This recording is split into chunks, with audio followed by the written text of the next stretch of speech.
podcast where we break down everything from the feeds. I'm your host, John Armstrong, and with me today is Brent. How you doing, Brent? Hey, Taryn, how you doing? When I said I was looking for a Twistos twist to save Min Lee, this is not what I was thinking of. And even then, I don't even know if it's going to save Min Lee. So we're in a holding pattern. We're in a holding pattern, and YouTube is working for us. So that's Yay! I saw that. Look at the positives in life sometimes. Maybe I don't know. Somebody said live, but I think they're watching on Periscope. It says YouTube didn't start. Yeah. God damn it! God damn it! Ah! That says it's live for me here. Maybe it'll start eventually. Like a couple didn't last week. Like it started like a few minutes after or something. Maybe. Last week, Scott had to come in. Yeah. Oh God. Maybe a new link. It sounds like. Yeah, it says new link. We're live somewhere on YouTube. Oh, maybe. Okay. Oh. Maybe. Someone needs to figure this thing out. It's very annoying. We're doing our best here. Okay, save that link and then go to Twitter and then tweet it. I think I need to. We're just gonna also follow that link. Yes, I know, right? So that I can get to the chat. Does that have a different chat? All right, yes, it does. It has a different chat. Okay. It does. If the mods can help us out and keep an eye on that other chat, make sure people are sent the right way, that would be great. All right. Sorry, guys. Yeah, right. I don't know what is up with YouTube lately. I know it's been doing this. I don't know. Maybe it's got a virus. I don't know. All right. So we are here, and we're going to be talking with the roundtable stuff. So there we go. Melissa is also with us tonight. How you doing, Melissa? Not great, Taryn. Not great. Mm-hmm. As everyone can imagine, and as my tweets may be led on. Yes. Just hinted at a little. Yeah, it's an interesting time to be talking about Big Brother Canada here. It's not great all around. Not great all around. But we are live on YouTube, and we can take something from that, We are live on YouTube, but if you were on the old link, you're going to be in the chat room, and you're not going to be able to see us, and we're not going to be there. So, and you're not hearing this right now, so yes. Oh, well, that's true. So, well, you would if you were on Periscope. So yes. But we are live here. We will be talking about the week in Big Brother Canada 8, and there's a lot to talk about here. So buckle in. Get ready. We've got a bumpy ride ahead of us. An eventful week, and some serious topics to cover. So we gotta be ready here. Let's just quickly get us to the current place of where we are now. There's obviously some major things to cover. In particular, right off the top, that Jamar has been removed from the game. We will talk about that, and we hope a guest coming on the way. That hopefully Aika will be joining us shortly to talk about this. But we will talk about that. So what we're gonna do is we're gonna recap the week leading up to that point, and then maybe by the time we get there, it'll time well, and Aika will be here, or maybe not. But we're gonna try. So good plan. I like it. Yeah. All right. So the last time we spoke.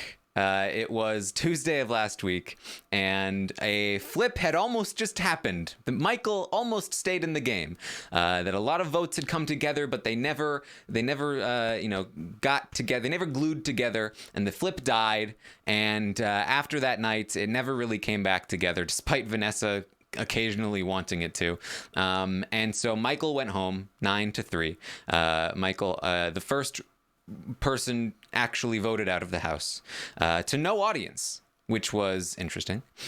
We talked about that on Thursday night. Then we had Sheldon win the following HOH, and Sheldon's plan immediately was that he's going to put up Maddie and Ree, with Ree as the target. And we talked about this Thursday night as well. We said, looks like a slow week, guys. What a crazy Famous week last that words. first week, but looking like you got smooth sailing ahead of us here. And We were so naive. Yeah, we were young. We were young back then. You can't blame us. We didn't know what the future held for us. We've been scarred by the world since then, and so it did not work out that way. But I did say, give myself a little bit of credit, I did say I do think there's a chance that Min could be in trouble here. That if she acts up, then I could see Sheldon making a move on Min. And what did Min do, Brent? Min has played really horribly. She is trusting the wrong people. She has a good heart, I feel like. She wants to trust people and ride to the end with them and try to engender trust with them by not breaking her word with them. But her instincts have led her astray from the beginning. She's a messy bitch, just like I'm a messy bitch, and she can't help but get involved in stuff that maybe she shouldn't get involved in. And it has led to a lot of consternation among a lot of house guests. For instance, she trusts Vanessa far more than she should. Vanessa is an absolute wild card. In fact, the word wild card in my eyes doesn't even describe Vanessa because she really has no sense to what she's doing in the game. She really does have no sense. I mean, like at least a wild card to me is self-interested. I don't really even know that Vanessa is self-interested. So, but like I said, Min is far more loyal to Vanessa than she should be, and because of that, it is causing her issues in the game to the point where now she is in danger of going home. Yes. To put it shortly, that Min acted up a bit. Yeah. And I mean, right away, she was talking about how Sheldon and Brooke are two of the biggest floaters in the game. That Jamar was one of the biggest floaters in the game, and she was throwing all three of them under the bus, trying to get them targeted to some amount of target. And this was obviously bad for her. These things got back to Sheldon. He wasn't pleased. Then the Vanessa of it all, because I don't think that would have been enough. I don't think that would have been enough to put Min in the hot seat. But when Vanessa got involved, it did become enough, because Vanessa was spilling information from KVBS to Min, Carol, and Chris. So Vanessa told them about 5 Out, which is a new fake 5-person alliance that came together toward the end of last week and the beginning of this week, that consists of Jamar, Hira, Sue, Sheldon, and Brooke. And so it's a fake alliance that it's really just meant to contain Jamar and Hira, and also Sue, but Sue feels like she's also one of the containers, but she's actually also a containee, if that makes sense. That's a very apt description. Yeah. Mm-hmm. So KVBS knows about this fake alliance because Sheldon told them, because he's loyal to KVBS. But Vanessa, the V in KVBS, is not loyal to KVBS, and so she exposed this alliance to Min, Carol, and Chris. Then that information found its way out into the house via, I believe, Chris, also maybe a little bit Carol. I actually think Min was the quietest on this information, but it got blamed on Min when it got back to Sheldon and Brooke, because everything comes back to Min. How could she have known? Who would have made this lie up? Because nobody could have possibly known it.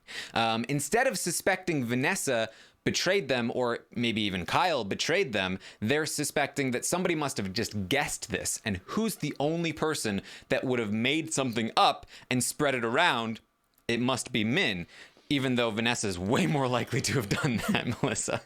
Oh yeah, absolutely. It's crazy how everything Vanessa was doing ended up getting put on Min somehow. And I feel like everything that everybody was doing got put on Min. Like, for whatever reason, Min gets the blame for everything, and then she can't really seem to get that blame off of her. Even when she tries, it just ends up in a worse scenario for her. But we can get into that in a bit.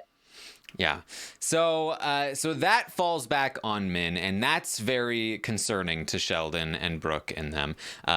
So then Vanessa also is going to make something up and tell Min that she was told by Brooke to throw the veto competition because Vanessa and Min were in a pair. So the veto this week, there was a twist where 5 players were chosen as per usual. Then each of them chose a partner to play the veto with. And so Min chose Vanessa to play with. And then Vanessa told Min, well, don't say anything, but Brooke actually told me to throw this veto. Super sketchy, right? Don't say anything to anyone. It will be really bad for me if you tell people about this.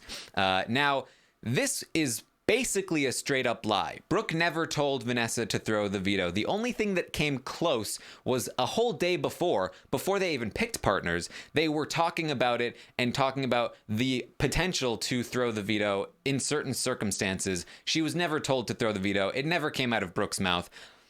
But Vanessa was upset about it.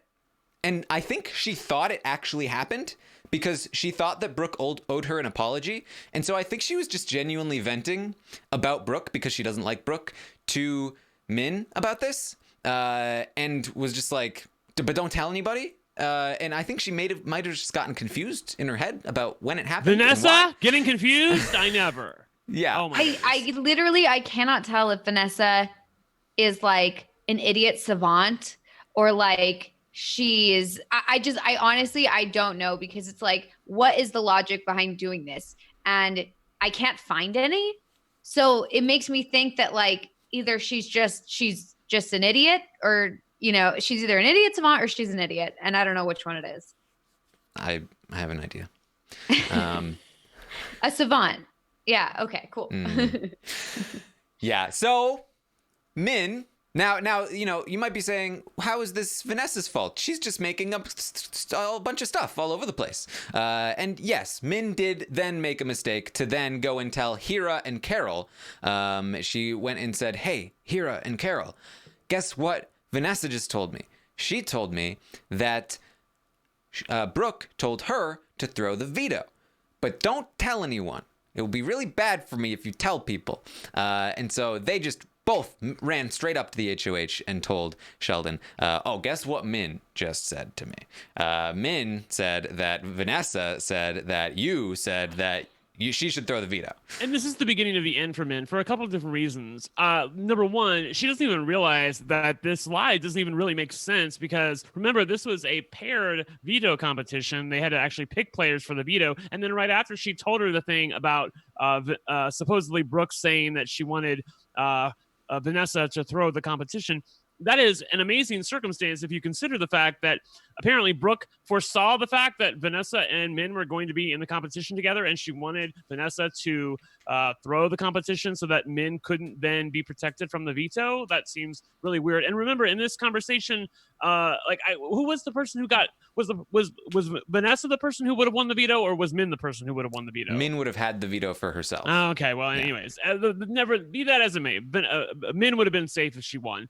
But again, that logically that doesn't make sense. But it never dawns on Min that this doesn't logically even make sense. Add to that the fact that she then goes after being told, "Don't say this to other people." She then takes that information, goes to other people that she's not particularly close to. I mean, she's not close. Why?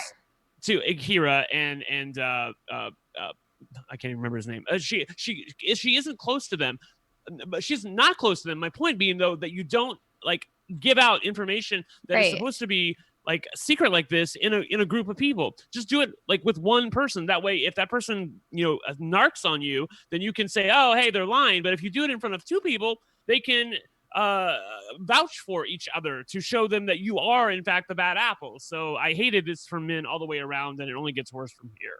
Also, like, it just doesn't make any sense. Someone gives you information. They say, don't tell anyone. Number one, in Big Brother, knowledge is power. So you have this information now in your own mind. Min thinks this is true. Okay. So she knows that Brooke had told Vanessa to throw the veto. That means that Brooke isn't trustworthy and supposedly Vanessa is. You don't go and tell the secret from the person who's giving you this information. You just keep in your mind, okay, I cannot trust Brooke. Like, just think that in your mind and don't like, I mean, obviously this information isn't true, but it's like, what if Min is thinking it is true? The logic behind going out and telling other people doesn't make any sense because there is no logic. Well, to give Min a little bit of credit here, she does believe that she is working with both Carol and Hira. She believes she has a final 2 with Hira, and she believes she has a final 3 with Brooke with Carol and Vanessa. But obviously, still. It's just a situation that it just doesn't make any sense. And I feel like there's been too much trust just like automatically given out to everybody and everyone. If they say one nice thing to you, you're automatically trusting them. It's like, you should know that like things are going on behind the scenes and people are not trustworthy. I mean, there has been evidence that some of these people are not trustworthy, and yet Min is still trusting them, and other people are still trusting each other. Like, people are still trusting Vanessa. But it's becoming more and more clear that Vanessa is not trustworthy. So, like, why is that occurring? It just doesn't make sense. She's a ditto. Just looks trustworthy, I guess. Crazy. So a lot of these things that Vanessa is leaking out, the heat is falling onto Min, and Min is getting in trouble for it. However, there is a time where Vanessa does get caught here, and that is because after Hira and Carol talk about how Brooke said to throw the veto to Vanessa, it really starts to get out into the house. JL now knows about it. JL is talking to them about it, and the light bulb clicks in Sheldon's head. Oh my God! Did Vanessa told her this? Why?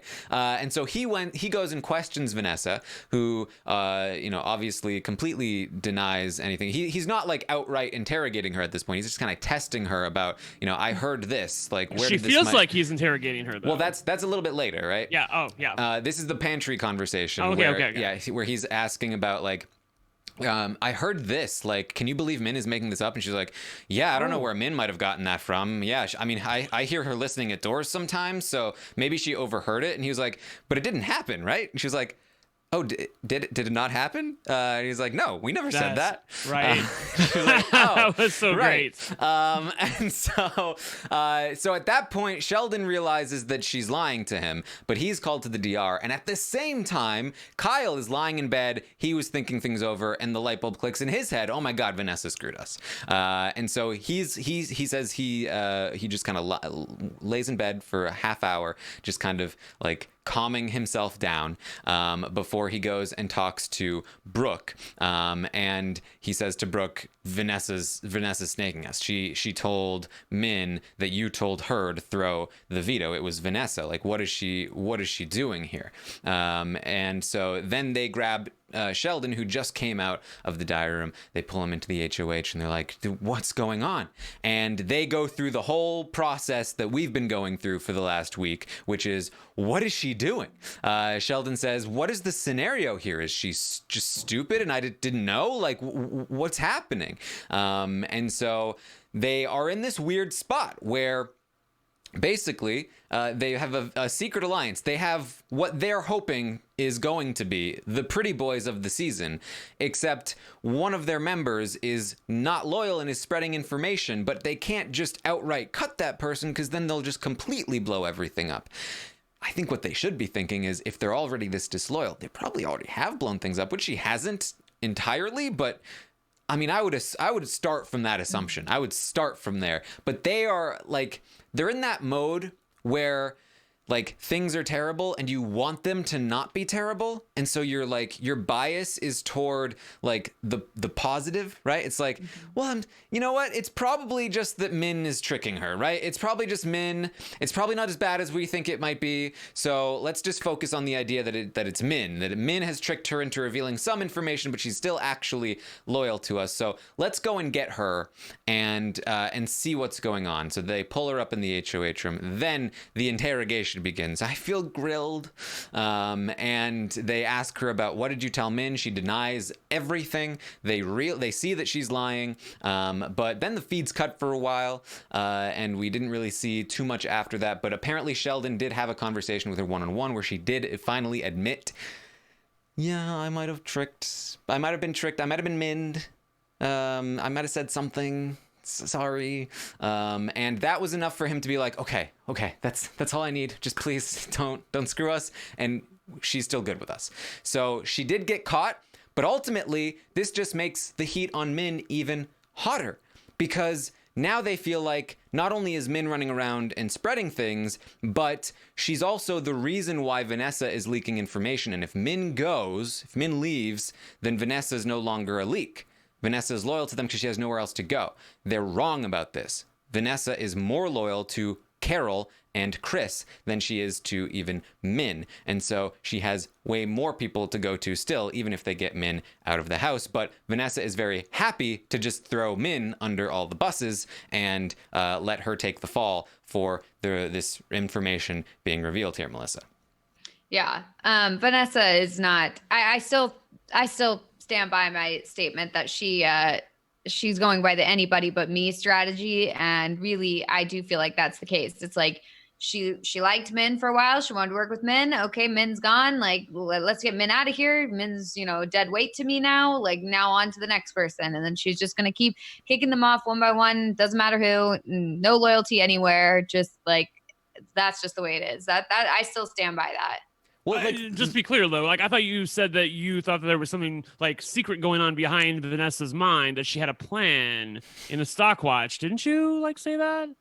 I still think that's what I'm saying. I do think she has that. I do think. Okay, I totally disavow Melissa on that one. I do think that there is a plan, which is the plan is just like, I don't care who, anyone can go. I have no loyalties to anybody, not necessarily in a way that's like, I want this person to go first and then this person to go next and stuff like that. I think it's just like, if someone says something like this person's going to go, she's like, okay, sure. Even if it's like her number one ally. So does that make sense? Is that a good strategy? Maybe not. But, I do think that that's her. I think her situation is that she doesn't care about anybody else. Do you think she cares about anybody else? I think you're right. She doesn't care about anybody else. But I think that by invoking anybody but me, it kind of insinuates that there's actual strategy behind it, instead of just kind of like somebody bumbling around a shop like breaking Mr. Magoo. things. She's literally Mr. Magoo, just stumbling around. Like, she has no plan, no strategy, no understanding of the game, no understanding of what she needs to do. I had it right last week with the paddle. She has no clue what she's doing. So I'm not going to give her credit for her luck. I think it was Courts in the chat who said her luck stat is maxed out. Vanessa, I'm talking about, because she has been so lucky that things have fallen in such a way that she has not been caught or exposed, or in some ways have been more maligned in that house meeting than she was, because Min is a terrible player who cannot get a house meeting done the right way. Not that anybody can get a house meeting done in the way that it's supposed to, but Min definitely had, to me, bigger opportunities. I knew we're going to get to it, but god damn, Min screwed that up so badly and let Vanessa off the hook. And again, Vanessa gets away with something, but I'm not going to give her credit for playing badly, even though she has not really totally been discovered, although she has been somewhat discovered by Sheldon and Brooke. Yeah, I mean, it's also this thing where it's like her game is so irrational that it's so hard to see, because it's so out there that nobody would ever predict that this is what she's doing, because it just makes no sense. Even she knows that it makes no sense. She's arguing with Min yesterday and she says, why would I do that? It doesn't make any sense for me to do that. And it's like, yes, that's exactly correct. How do you recognize this and still do these things? I don't understand you. But so that's happening. And so it's I think that's a big part of why she hasn't been caught yet. But one of the major things here is that some people are saying, well, she's just trying to distance herself from Kyle because Kyle's a big target. But Kyle's a big target because of Vanessa. Vanessa is the one that turned Min on Kyle. Min then blamed Kyle for everything that was happening with the Michael backdoor and started turning other people against Kyle. And started calling Kyle the Dane of the season. That's because of Vanessa turning Min against Kyle. She also turned Carol against Kyle. Carol has been a very anti-Kyle person for a while in the house now because of Vanessa turning her against him. And so now she's in a position where she has to distance herself from him in order to not be a target that is associated with him because of the target she placed on his back. And she's not doing that successfully either, because as we'll talk about in the house meeting, she's now firmly linked to Kyle because she has to now pretend that she's actually still with Kyle with the target she planted on his back. And it's just a big mess that doesn't make any sense. So Min is taking the fall for it, basically, because Maddie's going to win the veto. And Sheldon has decided if Maddie is taking herself off the block, then Min is going to go up in her place. I talked about this decision with Anthony Sunday night in some detail, that I still feel like the move was probably to just take out Rianne, but Sheldon decided to go with Min as the back door. And hopefully here we have an additional guest with us. Aika, can you hear me? I don't think we can hear you. Maybe we can now. I think she connected her audio. Okay. Aika, can you hear us, dear?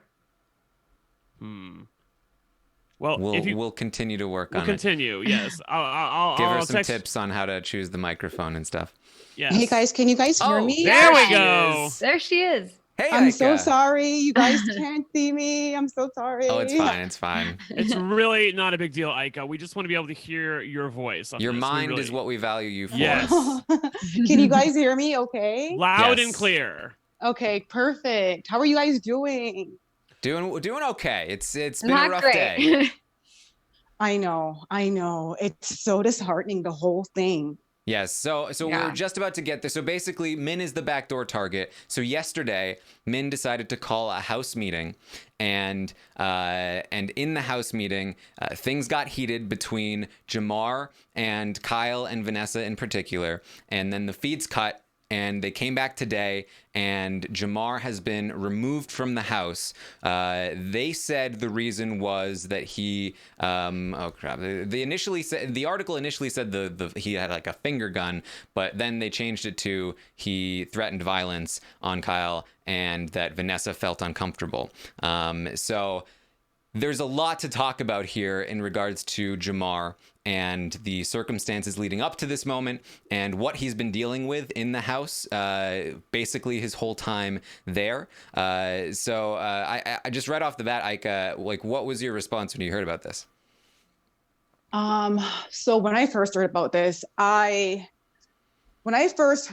like before he got removed, I was praying that he wouldn't get removed, because I was thinking more of the long-term effects that it could have on his life.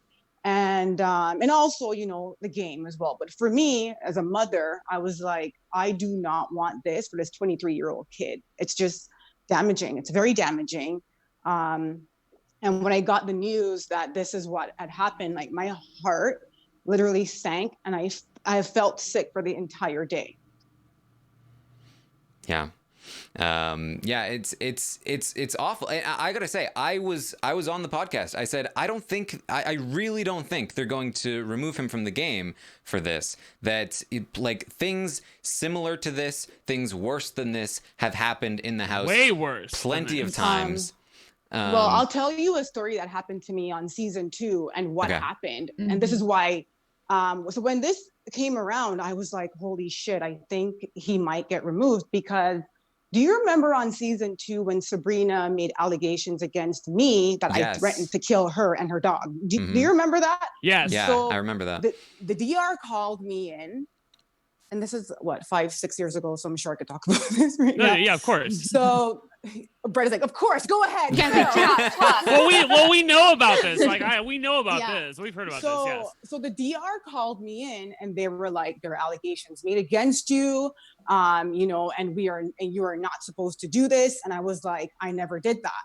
And they were like, we have to review the tapes, and then we'll call a meeting, and we will discuss what happened. And but these are like severe repercussions, blah, blah, blah. And I'm like, yeah, but I never did that. So they they called a meeting, and I think at this point they had shut feeds down.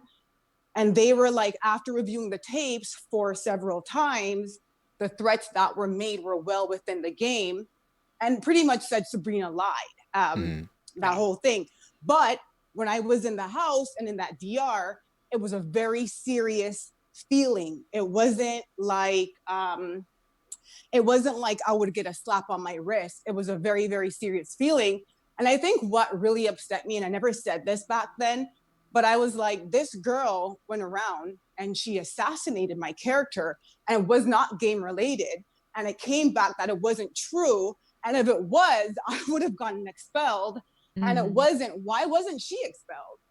And so the same thing, you know, like when this happened with Jamar, for me, it was like, it's really serious, especially if you have people like Kyle and Vanessa saying that they feel unsafe and all of these things, because you have to understand, if Kyle and Vanessa are saying that they feel unsafe, and it's in the legal rules that you cannot make these threats, and then someone is fighting that, oh, these threats were made, blah, blah, blah, blah.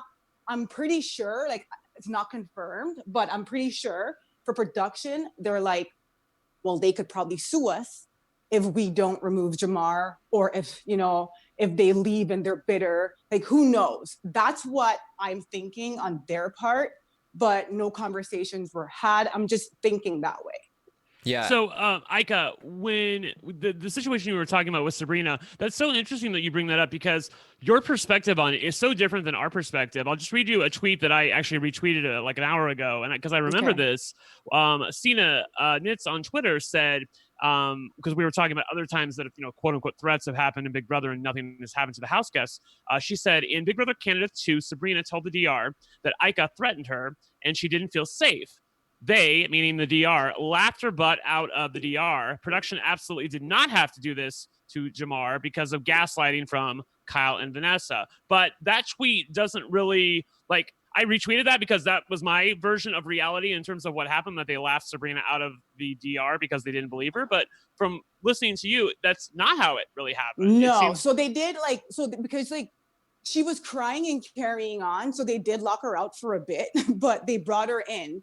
And when she went in, you know, she did tell them that I threatened her. And mind you guys, this was after I had, like, shredded the letters and got the $5,000. I was, like, well on my way outside of the house. So I don't get how she felt threatened, and, like, where she got me saying I'm gonna, like, you know, kill her or her dog or whatever. But she went in there. My comment was, if I were to stay in this house, I will go after you and your little pet, like, meaning, like, her alliance, right?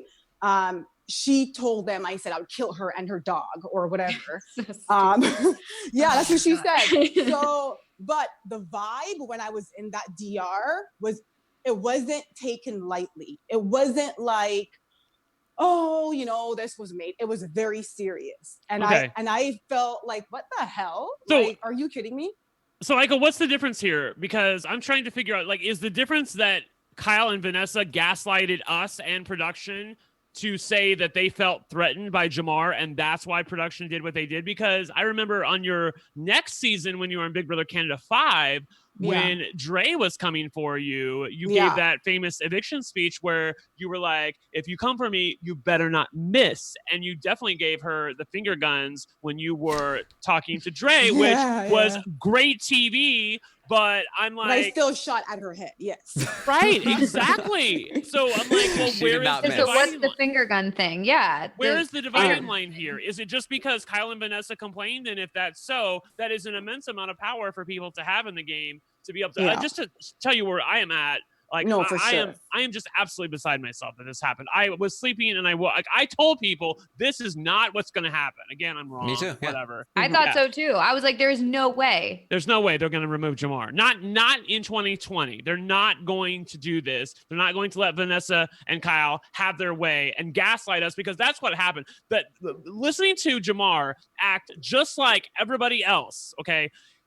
The picture, like, you guys know how feisty I can get and how much fire I can have on a podcast, right? Picture me in the Big Brother house and think of how I would be in a house meeting like that. And I would absolutely let them have it.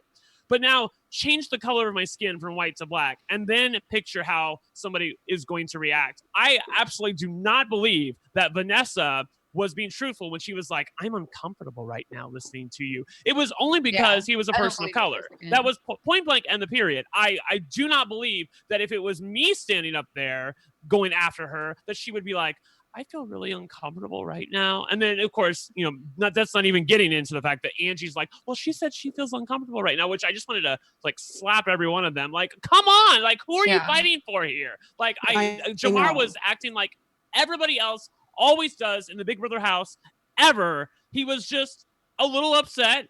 But even like Jamar's version of upset was so much less than my version of upset. And he was held to such a different standard than I feel like other people are. And the fact that they are just picking out this one thing to say, well, he made a threat, which it wasn't a threat. It was just something that people say. Like we all say stuff like I remember like being a little kid and saying, I'm going to kill you. Well, we really don't mean we're going to kill you, but like, that's just stuff you say when you're upset or when you're younger. And so I really don't like this precedent that they've set with this one. Well, my thinking is, sorry, go ahead. I feel like it's a situation where it's like, okay, so then you condone what he said. Well, no, I don't condone what he said. I don't think he should have said that stuff, obviously, but I don't think that's something you get expelled over. I think it's something you get a warning over. And for example, like, I mean, if they were willing to kick Ika out for, quote unquote, threatening Sabrina, and now they've kicked Jamar out for threatening Kyle. I mean, where does that end? Because is it just that they threatened to kill them? And that's the distinction? Because what happened when Dylan threatened Dallas and said he was going to like knock his teeth out or whatever, or knock his mouth out. I don't know what he said, but like, what's the difference there? Is it just like, oh, well, because he said he was going to punch him outside of the house, like that's fine. But because they said they were going to kill them, that's different. Or whatever. It wasn't. It's not even just that though. Last season, Dane said, if she, meaning Chelsea, tries to backdoor me after I kept Kira, he said, I will fucking lose it. I will beat the fuck out of her. I will be so mad. So please tell me where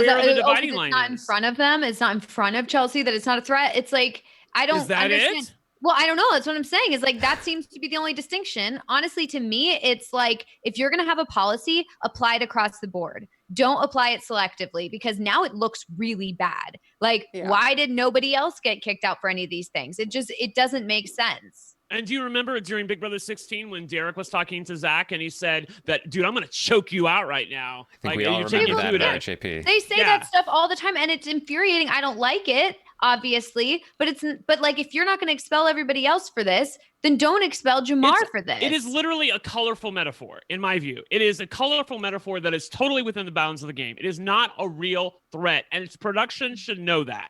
Just to give a little bit of go ahead, please go ahead, Eka. It's just one more thing. I just want to make it very clear that Vanessa said she felt uncomfortable before the so-called threat was made to Kyle. I just hate how they're combining it and they're making it seem like he said that and Kyle felt this way and Vanessa also felt this way in response to that, which it was kind of like out of order. Does that make sense? Yeah. You know how on the internet they say that, somebody breathed and then somebody else takes offense to it? That's literally what was happening with Jamar. Like Jamar existed. And they're like, you're breathing too heavy. You're really like, you're hyperventilating. And Vanessa was like, your breath. It's like, that makes me uncomfortable. Yeah, I'm really uncomfortable right now.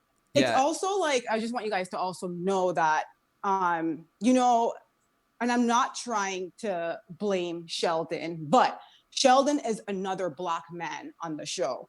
And when he's constantly painting Jamar as like somebody who's aggressive and somebody who's possibly dangerous to Kyle and to the other house guests, what that does is it reinforces to the audience, people who are watching, to production, and to the other house guests that, oh my gosh, if another Black man is seeing it, it must be true. Mm-hmm. It lends so much credibility to it. Right. It adds so much more weight to it. And that is also very, very, very, very damaging because if Sheldon, I remember seeing a clip on live feeds before I stopped watching. I saw Sheldon say to Kyle, if you put Jamar on the block, he's going to swing at you. And Kyle was like, why would he do that? Like, why is he like this? And Sheldon was like, probably where he grew up and the friends he has. And that is character assassination. And that is reinforcing racial, biases and all these things, and it's not right. And because Sheldon is saying it and he is black and adds credibility when Sheldon doesn't know anything about Jamar or where he's from. Mm-hmm. Yeah, totally. And in addition to what you're saying too about Vanessa saying that she felt uncomfortable previous to the comments that Jamar is making, we should remind you guys that that they had a discussion about people feeling uncomfortable with Jamar before a day before the House meeting even happened. That there was a whole blow up between Jamar and Kyle about Kyle saying you make people feel uncomfortable, and like I recommend that people watch this confrontation happen. I don't have the timestamp for it right now, but you can see the hurt in Jamar's face as he's trying to explain, like, I just walk around and people say I'm uncomfortable, like I'm just being me.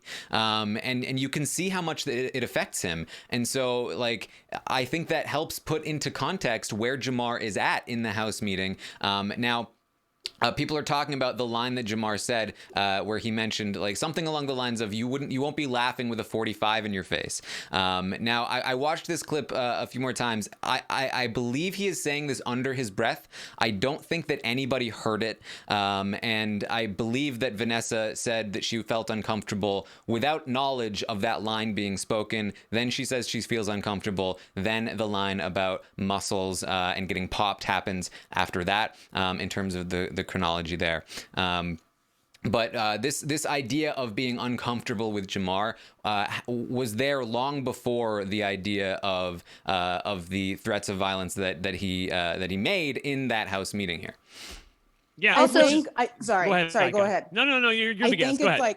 I think it's like if I were to just listen to this podcast and hear stuff like 45 in your face and getting popped and all this, yeah, I was like, oh my gosh, this guy's crazy. But when I watched the clip, it really didn't come off like that. Like, I didn't hear the 45 comment. It's actually my first time hearing it. And I'm not saying he didn't say it. I'm just saying I never heard it. I didn't either until I went back and listened it was to hard. It was a it lot was of hard crosstalk. to hear. Yeah. I think Kyle said boom, and then Jamar was like, whatever, like how he said it, it came off a little funny, and then you could tell he turned around and quickly tried to redeem the conversation by saying, they accused him of shooting, and he was like, I never said I was going to do that. And then he tried to kind of like clear it up, and then Big Brother, called him in. Right. I think it's also important that we remember that Kyle, his preseason interview is like his whole entire brand is that he is this person that got a second chance at life. Okay. He was an addict and people stood by him and they supported him and they gave him a second chance. And if it wasn't for those people, he wouldn't be where he is right now. And I just feel like someone who went through something like that and got a second chance, to not grant that second chance to a 23-year-old kid is just really, really sad to me, because we all make mistakes and we all say dumb things that we shouldn't say. And, but I feel like this is something that if he goes to get a job, a 23-year-old Black kid, get a job, an employer types in Jamar, Lee, and gun stuff comes up, what job is he going to get? That is now what you're setting this 23-year-old kid for. They should have just let him stay there, redeem himself, and try to just, smooth things over, let it go on. But to have him go there when he's not threatening, he's not gonna like beat Kyle up while he's sleeping. Kyle is not in fear of his life. Sure, he's been in worse places. And to then let him leave with that being his legacy at 23 years old is just very irresponsible to me. Yeah. And to put this into some like historical context, this is the first time that somebody's been ejected from the Big Brother Canada house. So the comparisons are hard in that sense, but there have been 4 people ejected from Big Brother US. The first person was Justin in season 2.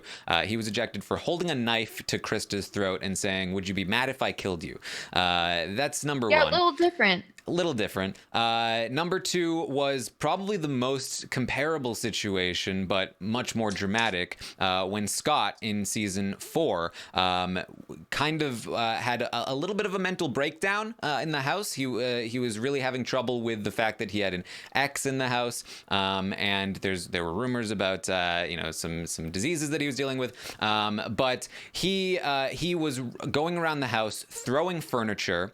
They had big chess pieces at the time in the backyard. He was taking them and just being like, I'm gonna throw these, and like he was around people, like he could have hurt people. And they sat him down in the living room and they all said, "You're making us feel unsafe. We don't feel comfortable with this." And he was ejected from the game. And I think that, Ika, to your point, that probably is a big component of production's decision, the fact that there are people in the game saying that they felt uncomfortable and unsafe, whereas in other situations that's maybe not the case and people are more likely to let it go. And then quickly, the other 2 times, Willie Hance, of course, headbutting Joe, an obvious case, and then Shima, who threw a microphone into the pool, which is the most controversial boot of the show, because there was really no violence there, but she was destroying property, and that's a whole thing amongst itself. But obviously these cases are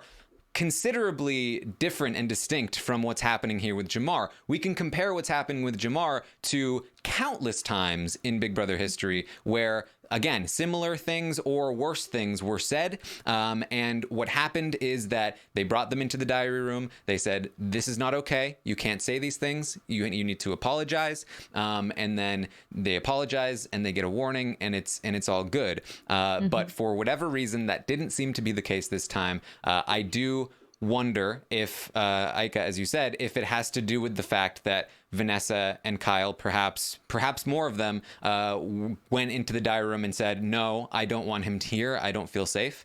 I wonder if that was a key component of this decision here, Ika. You know what? I mean, I would think so. I feel like it's because I've been a part of Big Brother Canada for, I've been on the show twice now, and they do try really hard to protect the people that are on the show. They do. They try hard to make sure that, our images are not as tarnished, that we still have a life outside of this. And I am sure this was a very hard decision for them, which is why it probably took so long. And I'm sure it probably came down to something like that, if I had to guess, because they're not the kind of people who would just toss you out. They're not. So that is what I could speak on from dealing with them, and I never speak on production at all, but from knowing the people that I've worked with and who are still there. Ika, speaking of that, one of our persons in the chat asks, are there any executive producers of Big Brother Canada who are persons of color? She says, I agree with Ika that there are potential legal issues, but there needs to be a committee to review and overrule the situation. So are there any people of color in production or the executive producers of Big Brother Canada? I don't think so.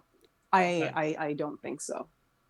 It was so weird to listen to this situation because I'm listening to Jamar, right? Okay. And Jamar has different life experiences than I have, right? Of course, he's younger than me, but he just comes from a different part of the world than me. And so he is arguing with Kyle, and he says the things that he says to Kyle.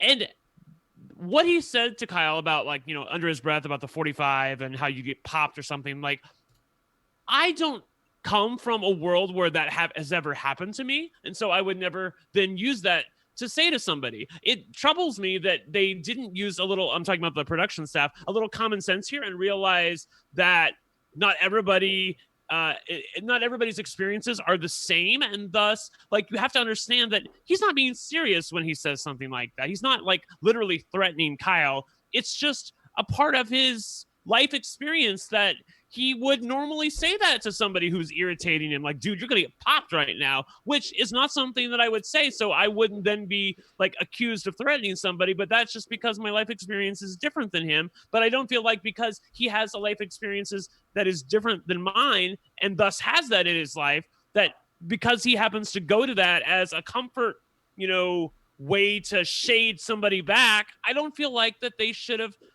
taken this as seriously as they did, because it's obviously meant as a metaphor. It's not real. They're in the Big Brother house. There are no guns around. He's not going to hit anybody. And I just don't understand why they went straight from 0 to 100 on this and gave him the hook from the house when we need people like Jamar on the show. He was fantastic television. I am literally heartbroken that he is gone right now.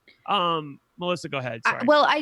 I also think we need to point out the fact that Kyle was not an innocent bystander here. He wasn't sitting there silently, and then Jamar just says this stuff randomly, and you're like, whoa, what's going on? He was goading him on. He was doing kissy faces at him. He was saying, okay, what else are you going to do? Okay, and then what? Whenever Jamar would say something. So it was like basically asking him to escalate it and asking him to say things. And then says, I'm uncomfortable. Right. Yeah. And then it's like, whoa, what are you doing? Why'd you say that? You could get kicked out for that. It's like, well, like you're asking for it. You're forcing him to do this. And when somebody's already worked up and upset because he realizes that everybody has betrayed him and everyone's against him, like this is like, there have been discussions about like, getting somebody so worked up that they do something that gets them kicked out of the house. Like that has been discussed. So it's like, I don't think this is an innocent situation. I see this as like a strategy that Kyle has used, and it's totally uncalled for and totally unfair. And it infuriates me, to be honest, that production fell right into that trap. It makes me, honestly, I'm furious. I know. I felt, and I still feel so sick. And I can't believe that this has happened. It's just, I'm in such disbelief. And I think it's because you are right, Melissa. Like Kyle knew exactly what he was doing. Like he knew this to him was like a game move, in my opinion. And him of all people, he's the most aggressive person in that house, but Jamar is the aggressive one. And it's just like, it is hard. It is hard being a person of color in that house, because when you're there, you're not an individual. You represent people of color. When you're a white person playing the game, you're an individual. Maddie could get upset and she could yell and scream, and it's, Maddie's having a bad day. She's being emotional today. And Jamar could be this way, and it's all Black people are this way. And all Black people, that's an immense amount of pressure to carry. Being a person of color, number one, there, just by that. Kyle is just repulsive, and I don't want to say anything bad about him, but like he is aggressive and just very brash, and he's fine. Everyone's okay with Kyle. Right. And Jamar, and I get that, and I'm not saying Jamar's innocent. Nobody's innocent in that house. I'm just saying, why does everybody else get a pass except for Jamar?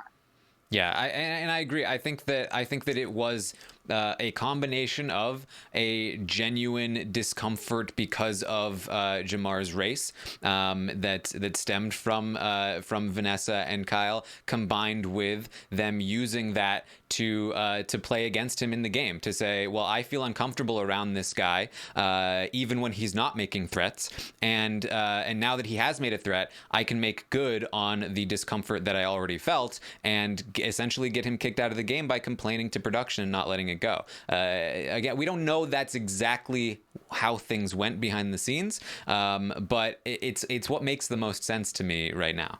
Yeah. That is so infuriating, Melissa. Yes. Like, I can't even imagine being Jamar. No. Listen, who like was acting again as upset as every other Big Brother house guest could be in the situation that they were in when they've been had, an ally's going on the block. They don't like the way things are going. The HOH isn't doing what they want them to do. They've gotten played, and they are a little PO'd about it. But you can be PO'd about it. Like, it happens in the Big Brother house. And they just they're in a situation where other people are literally dictating their response by taunting them and goading them into making mistakes. Like, I can't even imagine being Jamar and somebody saying to me out of nowhere when I'm acting just like myself, "You're making me very uncomfortable right now." because that would then make me more upset. I would absolutely blow a fucking gasket if somebody said to me, Brent, you're making me very uncomfortable right now. Yeah, or saying like, calm down. Oh my God. Like, and then there was that clip with Suzanne where Jamar was just talking regular to Suzanne, and she was, and I know she was trying to be nice, but she was being ridiculous, where she was like, Jamar, calm down. And she's like, stop attacking me. And Jamar's like, I'm not attacking you. She's like, well, you're raising your voice. He's like, I am not raising my voice. Yeah. He's like, this is being loud. It places people of color Yes. And this has been building and building and building.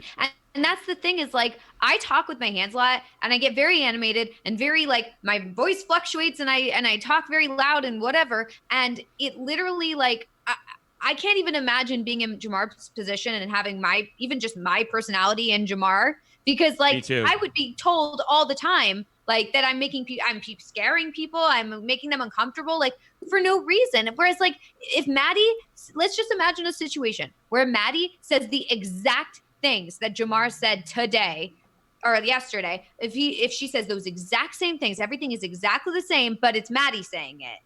You think she'd be kicked out? Absolutely not. I don't see absolutely a not. single situation 100% kicked out of the house. No, they'd laugh at her. They'd be like, okay, Maddie, you're being crazy. Like, look at Maddie. She thinks she's so tough. Like, no way. There was a tweet that Anthony, who was on the show a couple of nights ago, made that in reference to some of what Jamar is dealing with, where he was like, do you guys remember when I sat on the floor and whispered to Kira? Like, this is why, because Jamar is being told that he's yelling at people, that he's making people feel uncomfortable. And, you know, you feel that, like, you understand that that is the situation here, Ika. Oh, Ika, you still there? No, for sure. Oh, okay. Yeah, I'm here. No, but I mean, when he tweeted that out, or at least, you know, when he tweeted it out, and in this, like, saying like, do you guys see why I did that now? Like, do you get it? At the time when he was like sitting on the floor and talking to her like that, I was like, okay, he's being so condescending. Like, I really don't like this. Like, what is he doing? I didn't get it. Now I feel like I understand it. Like, I get it, because like, how else if you talk in any other way, it's misconstrued as being, you know, aggressive or, you know, possibly violent or scary. It's crazy. Exactly. I hate it. I don't know what can be done. Like, if this sort of thing keeps happening, and like if this sort of thing keeps happening on Big Brother, and we're seeing a pattern, I feel like this is not a new thing. I feel like every season we have this roundtable or whatever, where we're pissed off about some issue or another, usually stemming from race. And I hate that. It's like, I never like to bring that up or say that, because it's always like, well, you know, there's always things that can be interpreted, and like, how am I supposed to say this? That's not my place. But like, I feel like, how else are we supposed to interpret this at this point? Like, I don't know. No, like, for sure. I was gonna say, so we were talking about Maddie, right? Remember when she got upset because Michael got backdoored, and then she went into the HOH room and she got upset. She yelled at Chris, and then she yelled about Mingli, and then she storms out and yells. Now picture that being me. I would never get away with that. No way. They would tell me I'm aggressive, I'm making the house this. I'd be like, it would never, ever, ever, like, ever. No one even talks about that anymore. And but there is a difference. And Anthony, you know, I remember when I saw him sit on the floor talking to Kira, I was like, damn, he is petty, but that is true. I was like, but you know what? That is true. That is true, because instantly it's like, when you're Black and you walk in, you're automatically pegged as aggressive. And it is real life. When I walk into a room and I see only white faces, I change my demeanor really quickly. I am like, because, you know, it's how I work. I have to make people feel comfortable. It is always my job to make people in the room feel at ease with me and feel comfortable and feel like I'm easy to work with and feel like I'm not going to have an attitude. Because if I don't do that, all the Black people who come after me will be bitches and aggressive and hard to work with and all of those things. And when I sat with Jamar and he was going into the house, I remember leaving that interview and I was like, man, I wish he had someone like Anthony there. I wish, because he's so young and he's in the, he's in the zone of just being himself and being that.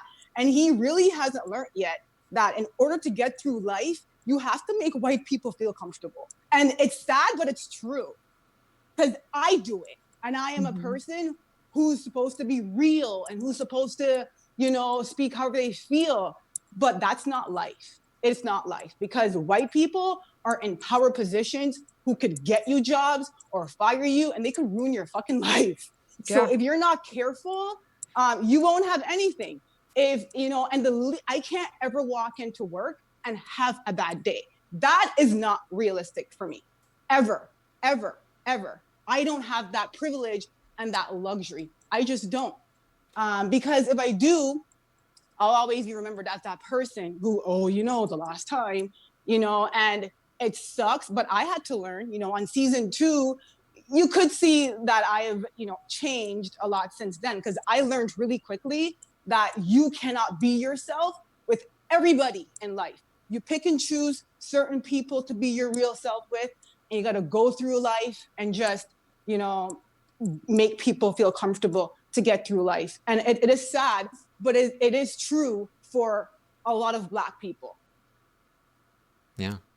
Yeah, and like you can hear how much this impacts you, like just in hearing you talk about it, like it's very real, and it's awful, and I think that you're absolutely right. I think that one of the worst outcomes of what we're seeing here is that now when you Google Jamar's name, this is gonna pop up, and like that's devastating for Jamar, like. And so I don't know, for me, I feel like what we need to do is just continue to support him. Like the hashtag right now, the I Stand With Jamar has been trending for a while. I feel like if Jamar can come out, we'll definitely try and get him to talk to him if we can, and just get as many other things out there positive for Jamar, that people support Jamar, so that there are more outlets for a positive Jamar Google searches. You're right. That's what little we can do. There is a GoFundMe out there. I haven't seen it. I donated to it. Did you?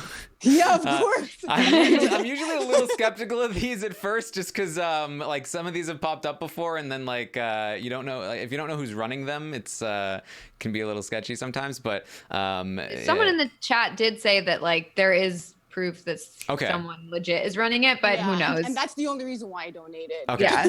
Good. Yeah. It better be legit, y'all. Don't pay my money. They're like, thanks, I'll just take this. I want to also thank 3 of you guys for sitting here and for, being open and listening to me, because you guys are 3 white people and you are listening, and you are a part of the reason why, voices are heard and conversations are had in a very positive way and not a very defensive way. And I was just going to say thank you for like listening and hearing it and not being defensive.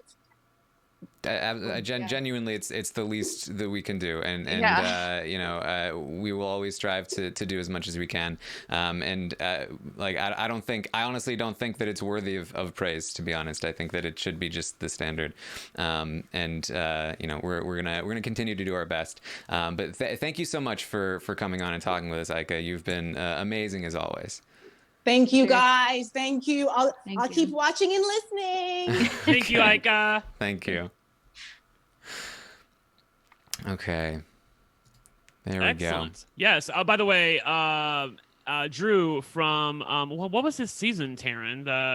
Andrew who? Season 6?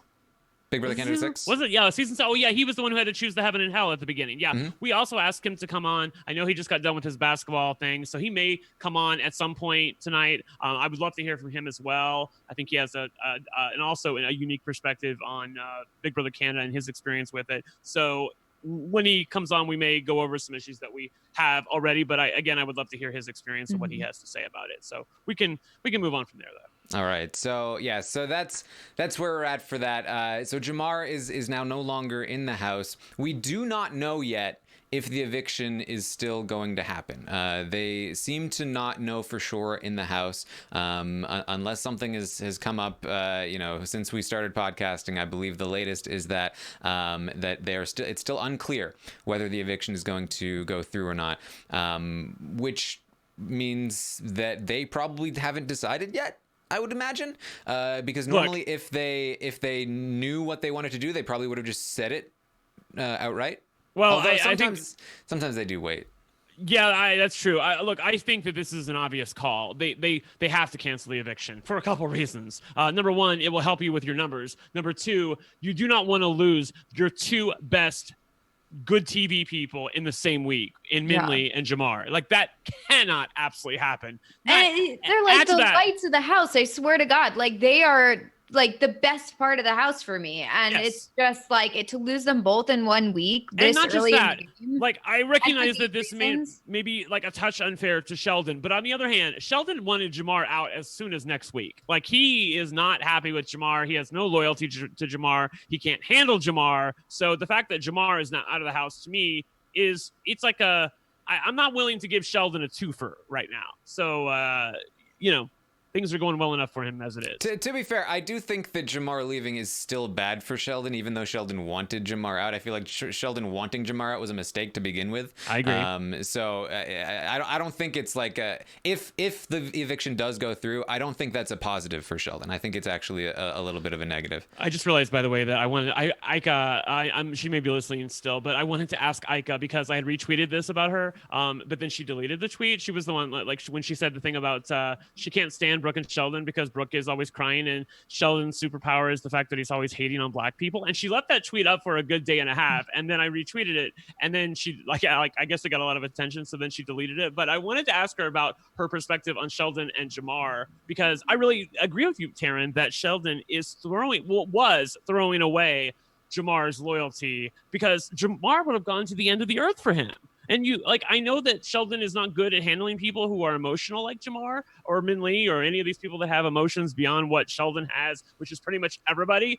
But my God, that is loyalty that you cannot buy. And I thought he was making a terrible mistake by throwing Jamar under the bus as much as he did. Yeah, I think the kind of loyalty that Sheldon values is the kind of loyalty where he can influence that person, and that was not Jamar. That he couldn't get through to Jamar. Jamar wanted to go after Kyle. There's nothing that Sheldon could have said to change his mind, and so because of that, I feel like Sheldon devalued that relationship, felt like it didn't have as much value as it did, because even if you have allies that disagree with you that can't influence, there's still people that can't they're not going to come after you. That's so valuable in the game. And I understand that Sheldon thinks that he has a lot of people that won't come after him, but not in the same way that Jamar was not going to come after him. Not in the same way. Jamar was the first thing we heard from Jamar when he talked to the cameras, the first time we learned who was he most loyal to, it was Sheldon. And that didn't change until seemingly yesterday, when he was so frustrated over the fact that Sheldon was not going to backdoor Kyle or Chris, that he said, hey, that's it, I'm solo. And obviously at that point, Sheldon's kind of lost Jamar, but only because of the way that it's been handled over the last week, right? So I agree. I think that Jamar leaving, I don't think that's a good thing for Sheldon. I feel like I'm starting to get the feeling that Sheldon is not as smart as we thought. I just honestly, I am you're starting. Well, I just mean I just mean in the sense that I gave him a pass for a lot of the situations or things that happened where it was oh, well, he's making this move because I guess I could see reasoning behind it, but I just feel it's none of these moves are smart. So I feel I'm not really into the mood to give him a pass anymore. And this whole he had his number one ally in Jamar, even though he didn't want it, apparently. He just was nah, that's not the kind of ally I want. It's that is the type of person you keep around. It's reminiscent, and I think someone in the chat just said this, and maybe that's why it's come to my mind all of a sudden because they told it to me. But it's when Frankie cut Zach in season 16, where it was Zach was like loyal to Frankie to the end. He was like, I want to be with you to the end. And then Frankie's like, I'm going to slit his throat. Or he like said some crazy comment like that. And it was like, whoa, what is going on here? And then he got Zach out and he targeted him. And it's like, what are you thinking? Like, he is your one ally. Like, I don't get why you would kick somebody out who's this loyal to you. And it's the same thing here with Sheldon and, Jamar. It doesn't make any sense to me. Like, maybe it's not the ally you wanted to have, but like, take what you can get. If you have a loyal ally, like, keep it.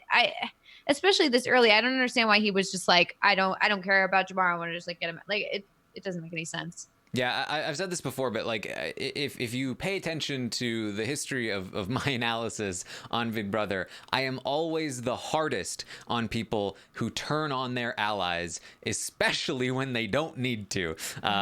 Because even sometimes when you do need to, it's still not the best move, but especially when you don't need to. The Cindys of the world, the Rauls of the world. We now have Vanessa here in this season, who's doing it. And now Sheldon is not actively turning on Jamar, but he is by I don't know the word for it, by leaving it, by not doing anything, by letting Jamar leave. He wanted Jamar gone. He wasn't willing to do it himself, but he was setting things up so that Jamar would leave. It's a bad move, no matter how you look at it. It doesn't matter what Jamar is willing or not willing to do for you as an alliance member. If you lose him as an alliance member, it's all on you. Neglect. Thank you.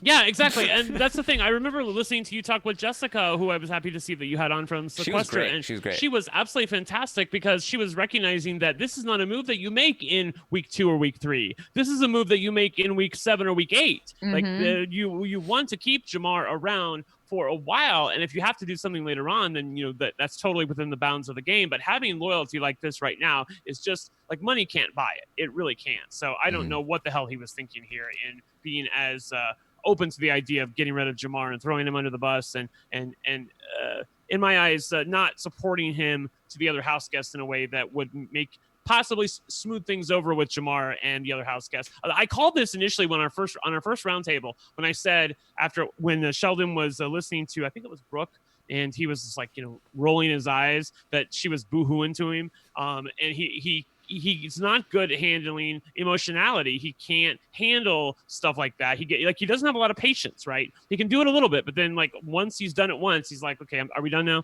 Hug. Can we have a hug? So like the fact that he didn't have the patience to be able to deal with Jamar, like I could see that coming a mile away. Yes. Looks like Andrew's in the chat. Is that Andrew? Okay, Andrew, yeah. I sent you the link like to Zoom in your Twitter, so make sure you follow me or go to your other messages on Zoom and on Twitter. I mean, and you can find the Zoom link. You can also go to the App Store on your phone if you're on your phone to download the Zoom app, and there you go. Okay, there you go. Well, let's in the meantime, let's talk about the state of the house, because especially now with Jamar gone, there's a lot of things that have been shifting. Not only from Sheldon's HOH, his initial target, to his new target, and how the house is shifting in response to that, but now also with Jamar gone, that changes a lot of things actually. In a lot of ways that we haven't really been able to see the repercussions of because the feeds have been down for so long. And they have come back up today, but they've been very slow today. We have not really seen much of the response to Jamar leaving. I imagine that's because it's already happened. And so basically Jamar was like the main target for more than half of the house heading into next week. And with Jamar gone, all of the people that would have targeted Jamar, they're not all still targeting the same person necessarily. And we don't really know entirely who they're going to be targeting now that Jamar is gone. I imagine that Hira is probably the next on the list with Jamar gone, and this is a very bad thing for Hira. I imagine that this could also be bad for Sheldon, as I said. It could be bad for maybe a little bit Chris. It's hard to know now. It could be a little bit bad for the Evictors, for JL, Maddie, and Rianne. who were going to get at least 1 week of free pass while Jamar and Kyle went at it. And now they don't have as long a period of time getting to sit on the sidelines. And now that Jamar is gone, there's not a pressing threat in the same way that there was before, and they could be in trouble because of it. That's a really good call, because I was thinking earlier about the fact, I can't remember who you were on with, but you were talking about the fact that this is such an interesting call, because if they allow the three of them, the evictors, to stay in the house together and make it past this week, that they will become such a huge force in the house. So you really have to be careful of that. But I believe we have Andrew on. What's up, Andrew? Hey, Andrew. What's going on, guys? What's going on? Hey. Welcome. Thanks for having a brother on this show. I appreciate that. Hopefully you'll have me on when other non-Black house guests have been evicted. I know, right? Yes. That would be good. Yes. Have you ever been on RHAP before? I have once. Yeah, he was on when with I got me booted. once. Okay. Yeah. Okay. Cool. You I also appreciate the, You did one podcast recap with me. I was on it. definitely remember that. No, it was a lovely time. I enjoyed that. Thank you for having me, guys. You know, Yes. I appreciate the platform to talk to the people, talk to the fans. You guys know what it is. Yeah. We know what it is. Yeah. Yeah. So Andrew, what have been your thoughts on the situation here with Jamar being removed from the house? What can I say that hasn't been said already, guys? Definitely a tragic day for the fans. I feel bad for Jamar. I feel bad for a lot of the other people that are just kind of caught in the crosshairs of this announcement. You know what I mean? Like Jamar, a young man, 24, definitely not even in the live feeds. He said that he wasn't really he's surprised that they casted him. Like he thought that he was too much for them already, and for him to kind of have those emotions and to feel that way shows that they definitely did take a risk in kind of putting someone that honest, that real, that candid in the house. And he was assimilating himself amazingly. I thought he wasn't at risk. His girl was about to get booted, or his beef mance, or whatever you want to call it, was about to get the boot, and he could have, if he could have, sat quietly and just kind of let all the other shrapnel hit everyone else. But he's a real dude, and sometimes in those house meetings, real emotions take place. So to be able to control himself in that environment is challenging, and I would hate to have someone kind of poke the bear, or to try to instigate an argument from him. But at the end of the day, Jamar is a grown man, and definitely he said some things that were to some people offensive, or enough to get him removed for the game. Do you think that he should have been removed from the game based on what you saw, Andrew? No. Okay. Me and Ryan had talked about this before, so I don't know why he's getting destroyed on Twitter right now. But it's a tough spot to be in. I understand that production has in the past had many conversations with people about their conversations, or their strong takes or aggressive language. But yeah, no, Jamar, I feel, has definitely said that he was going to pop him, but at the same time, people have said they're going to put hands on them, they're going to break people, you know what I mean? They're going to pop off. So if you're going to say pop and pop off, to me, technically it's the same thing, but I guess depending on who says it and in what context they say things, definitely takes a different. Andrew, I'm just curious, were you able to listen to the part of the podcast that we had earlier with Ika, or did you just not come in just about right now? The streets have told me what Ika was saying. They told me that Ika was definitely visibly upset. They told me that she, had a very motherly, strong reaction. And I get that. I texted Ika immediately. Me and Ika talked. So I shot her a text when we first got word of it. And I was like, this is fucked. It's super. I don't know if I could swear, but go ahead. That's fine. Come on. Just motherfucking bullshit. No, no, it's just unfortunate. And I didn't want to, be too quick to react. And I took a moment or two to compose my thoughts and not just kind of blurt out tweets that are a bit more, off the cuff. But, the house is very rough, man.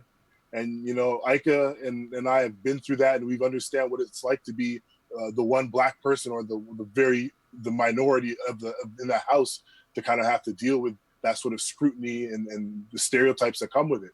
Ika's been labeled the angry Black woman. You know, I was the aggressive, too hard, too soon black guy. You know what I mean? And to see Jamar kind of, you know, play this game to a point where he wasn't even in the conversation, I was like, oh man, this is amazing. He's going to be able to be his true, authentic self, you know, and not have to kind of edit himself and still be accepted and get the love that he's gotten. But, you know, quickly those ties have changed and put him, you know, at you know, it's just tragic. It's just sad, the thing that struck me the most honest about what Ika said that I knew in the back of my head, but I never really considered when I was thinking about the situation, was that Ika said that when you're a person of color and you're playing a reality game show like Big Brother, you are representing your people, your race when you're in the house. You feel like you're every black person when you're in the house and you have to represent. Whereas when you're a white person in the house, like myself or Maddie or JL or any random white person that's in the house, you're the individual. You're just yourself, and you don't feel like pressure. Like you just feel like I just want to do the best I can be for myself. So I wanted to know if you really identified with that, because I felt like that was the rawest thing that she said, and really almost brought a tear to my eye. Yeah, no, I discussed that as well. And it's like, when you're that one black person on the reality TV show for the season, not only are you playing for your, you know, I tried to play a game that was reflective of my family, but quickly I realized, I'm, you know, it's me. So I have to essentially take on the extra burden of being that one representative for the community. And when Marin actually got into the game during my season, I was so happy to see Marin. And then Derek came up to me and was like, oh, you must be so happy. I'm like, damn, like, is that something that white people never have to think about, never have to worry about? Because they're always in the majority. And when there's only 2 of us in the game, and I even shot a few text messages to Dre to begin before even the season started. And I said, I hate for the day to come where these 2 young brothers have to go at each other.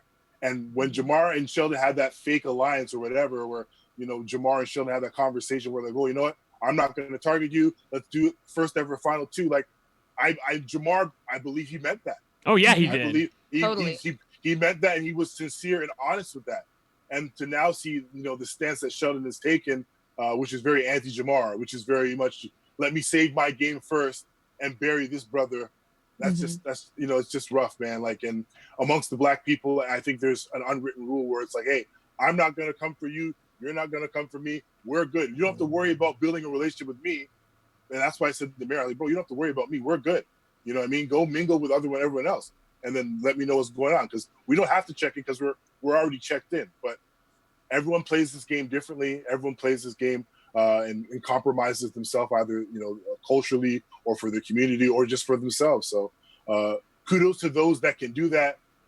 I can't play that way. You know what I mean? And I look back at my experience on the house and I was like, you know what? I played the game that I felt was authentic to myself. Some might say it whatever, but at the end of the day, like, I'd rather leave the game knowing that I played a game that was authentic to myself and, you know, get love for people that, you know, hey, that guy was a real person. And I think Jamar is definitely coming out of the house full of fanfare, full of authentic fans and people that can't wait to see what he's doing next. So hopefully that this harsh exit that he did take is, you know, edited the right way.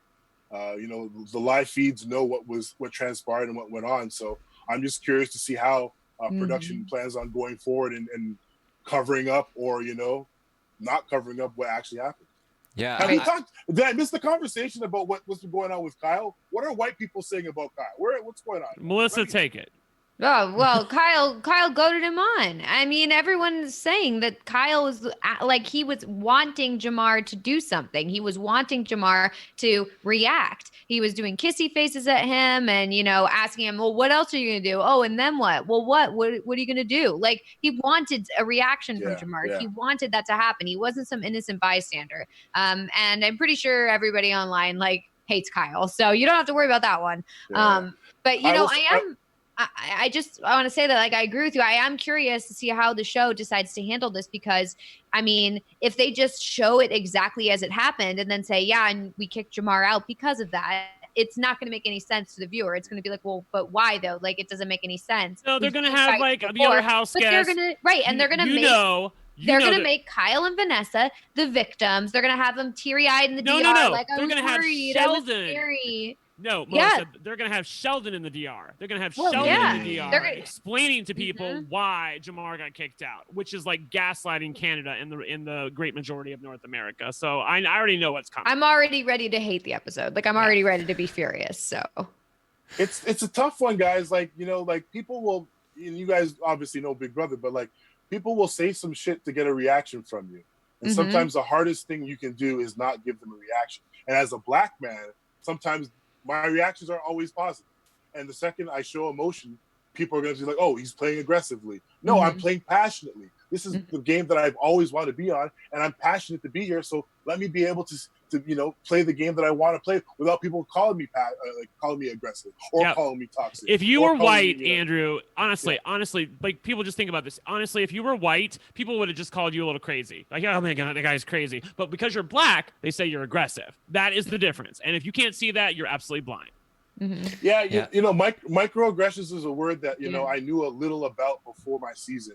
But then after I came out and I really saw what was being said about me or who was saying things or what conclusions that they leaped to kind of paint me a certain way, and production just kind of went with it. It was like, oh, okay, well, you know, he's this guy. Let's just paint him as this guy and then keep it moving. Listen, it's a tough spot to be in either way. Like, we know we sign up to be a part of this game, and at the end of the day, production can control whatever edit they want, and we just have to be okay with it. But it's the people, the real fans, the feeders that get to see, you know, these authentic moments and, you know, form their own opinion based on that. Yeah, I mean, and this is not something that is unique to, you know, recent times. This has been an issue since the show started, and obviously far before. But like right from the beginning, this is something Monica talked about in season 2. This is something Jamaica talked about in season 8, especially this idea of being a representative of her race on that season. And it's something that continues to happen over and over. And you know, you would like to think that at this point there'd be a better method of handling it than the idea of just, you know, kicking Jamar out of the house because people said they felt uncomfortable. and even last season with Kemi and David, they even said like we need to not react, we need to stay calm, and even if we're upset, because you know how it's going to be interpreted. And they all said that. Like it's crazy how that is just a thing that is constant in people of color's lives. And the fact that Big Brother is seemingly rewarding the people who are perpetuating that is making me upset. Like I don't even know. It's very, very frustrating. It's an uphill battle for any minority in the game from the jump. You know what I mean? I think historically, not many people have had that many interactions with Black people. You know, I know on my season, the allies that I had were few and far between. Like Hamza was really, you know, down for me from the beginning, but everyone else either had reservations or questions or didn't believe anything that I tried to say. Even my closest ally in the game, Ryan, you know, put me on the block. Now, I would never put him on the block, but the fact that he felt so comfortable doing so shows that, hey, he didn't want to kind of jeopardize his game in order to kind of show allegiance to someone that, you know, was viewed by the house untrustworthy for whatever reason. Now, I'm not saying people are, you know, racist or whatever in my season. All I'm simply saying is that there's a reason why certain people click up or feel comfortable or connect with people so early and often. And when I saw that actually the cast for this season, I was like, oh, I was optimistic that, hey, this is great. Here is a brown guy from Brampton. Okay, he'll link with the Toronto man. Yes, okay, there's another Black guy with Jamar, Sheldon. Oh, great, they'll be perfect. You know what I mean? Chris is from Markham. I'm sure Chris has many opportunities to interact with people of color and show diversity. But then I guess some people feel comfortable just, you know, being with their own people. And even Angie, like, you know what I mean? A couple conversations I've seen where, you know, it's harder to speak out about injustices on your own people and rather just, you know, not stir the pot or cause confusion. They kind of sacrifice you know, what would be right to do in order to stay in the game. So it's like you're almost pandering to the people of power in order to just, you know, play a small role when essentially you're expendable to them because you're never going to fit in. And that's the tough part. I don't even know if I feel comfortable judging that because I have been really irritated with both Sheldon and Angie. Like I tweeted that Angie was basically talking like a Republican yesterday, and it was really pissing me off. But I'm like, are they making the best game decisions for them? Like, I don't know. I think there's a world where maybe the choices that they're making are not choices that I agree with, or choices that I even like from a fan perspective or from a moral perspective. But maybe that doesn't matter. Maybe they're just going for the W, and that's all they care about. So I don't know. Big Brother is one of those things where it's like, well, hey, if it's not me, I'm cool with it, which is essentially the worst shit you could do ever. Because like, if you have any bit of a backbone, you'd be like, you know what, I'm not cool with that. I'd rather not do that. And then if you do speak up for it, you're now a target because of that. So the strong personalities or the larger personalities or the people that just don't fit in are usually the people that have the hardest time adapting and having allies within the game.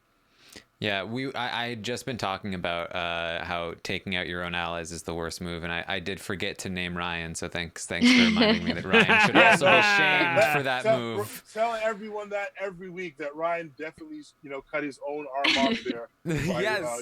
Putting up an ally. But hey, he thought he was cool with Olivia and Kayla and everyone else.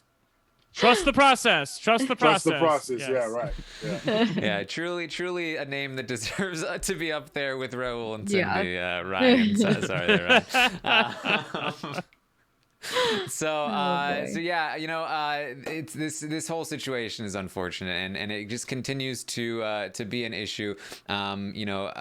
Is there anything like can this be a learning experience for people? I mean, hopefully people are learning from this podcast. I know some people I've seen saying like, why are we still talking about this? Haven't we already talked about this to death? But I think the fact that we're talking about it is proof enough that we need to still be talking about this, right? Like, the fact that it's still an issue, right? Like, it's still happening, and people still need to learn these things, and this is still an issue that needs to be dealt with.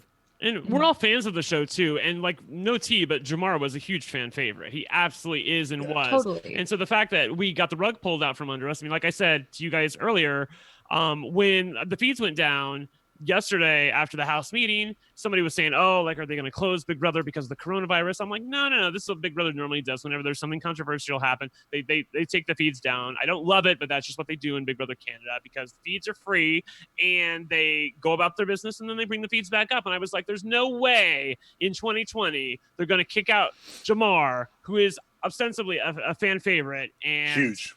Wow. I could not have been more wrong and was absolutely blown away when it happened.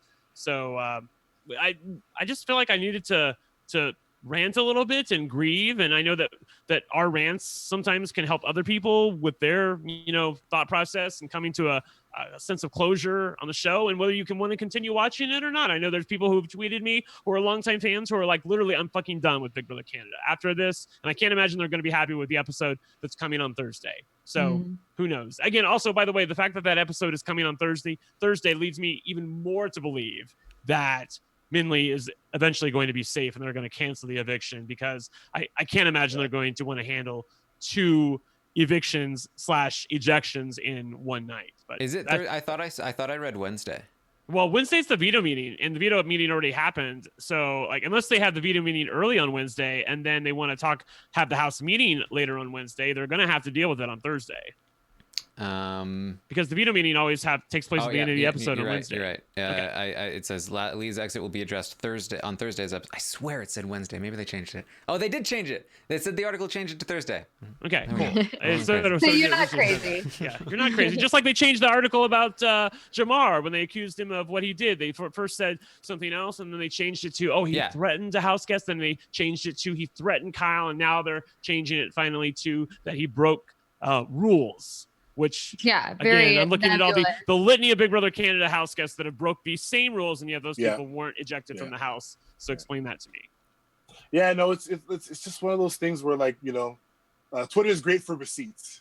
So there's definitely a plethora of receipts of people have done far worse things, said far more disgusting things than Jamar. So I don't know what the thought process would, and they know how loved Jamar is.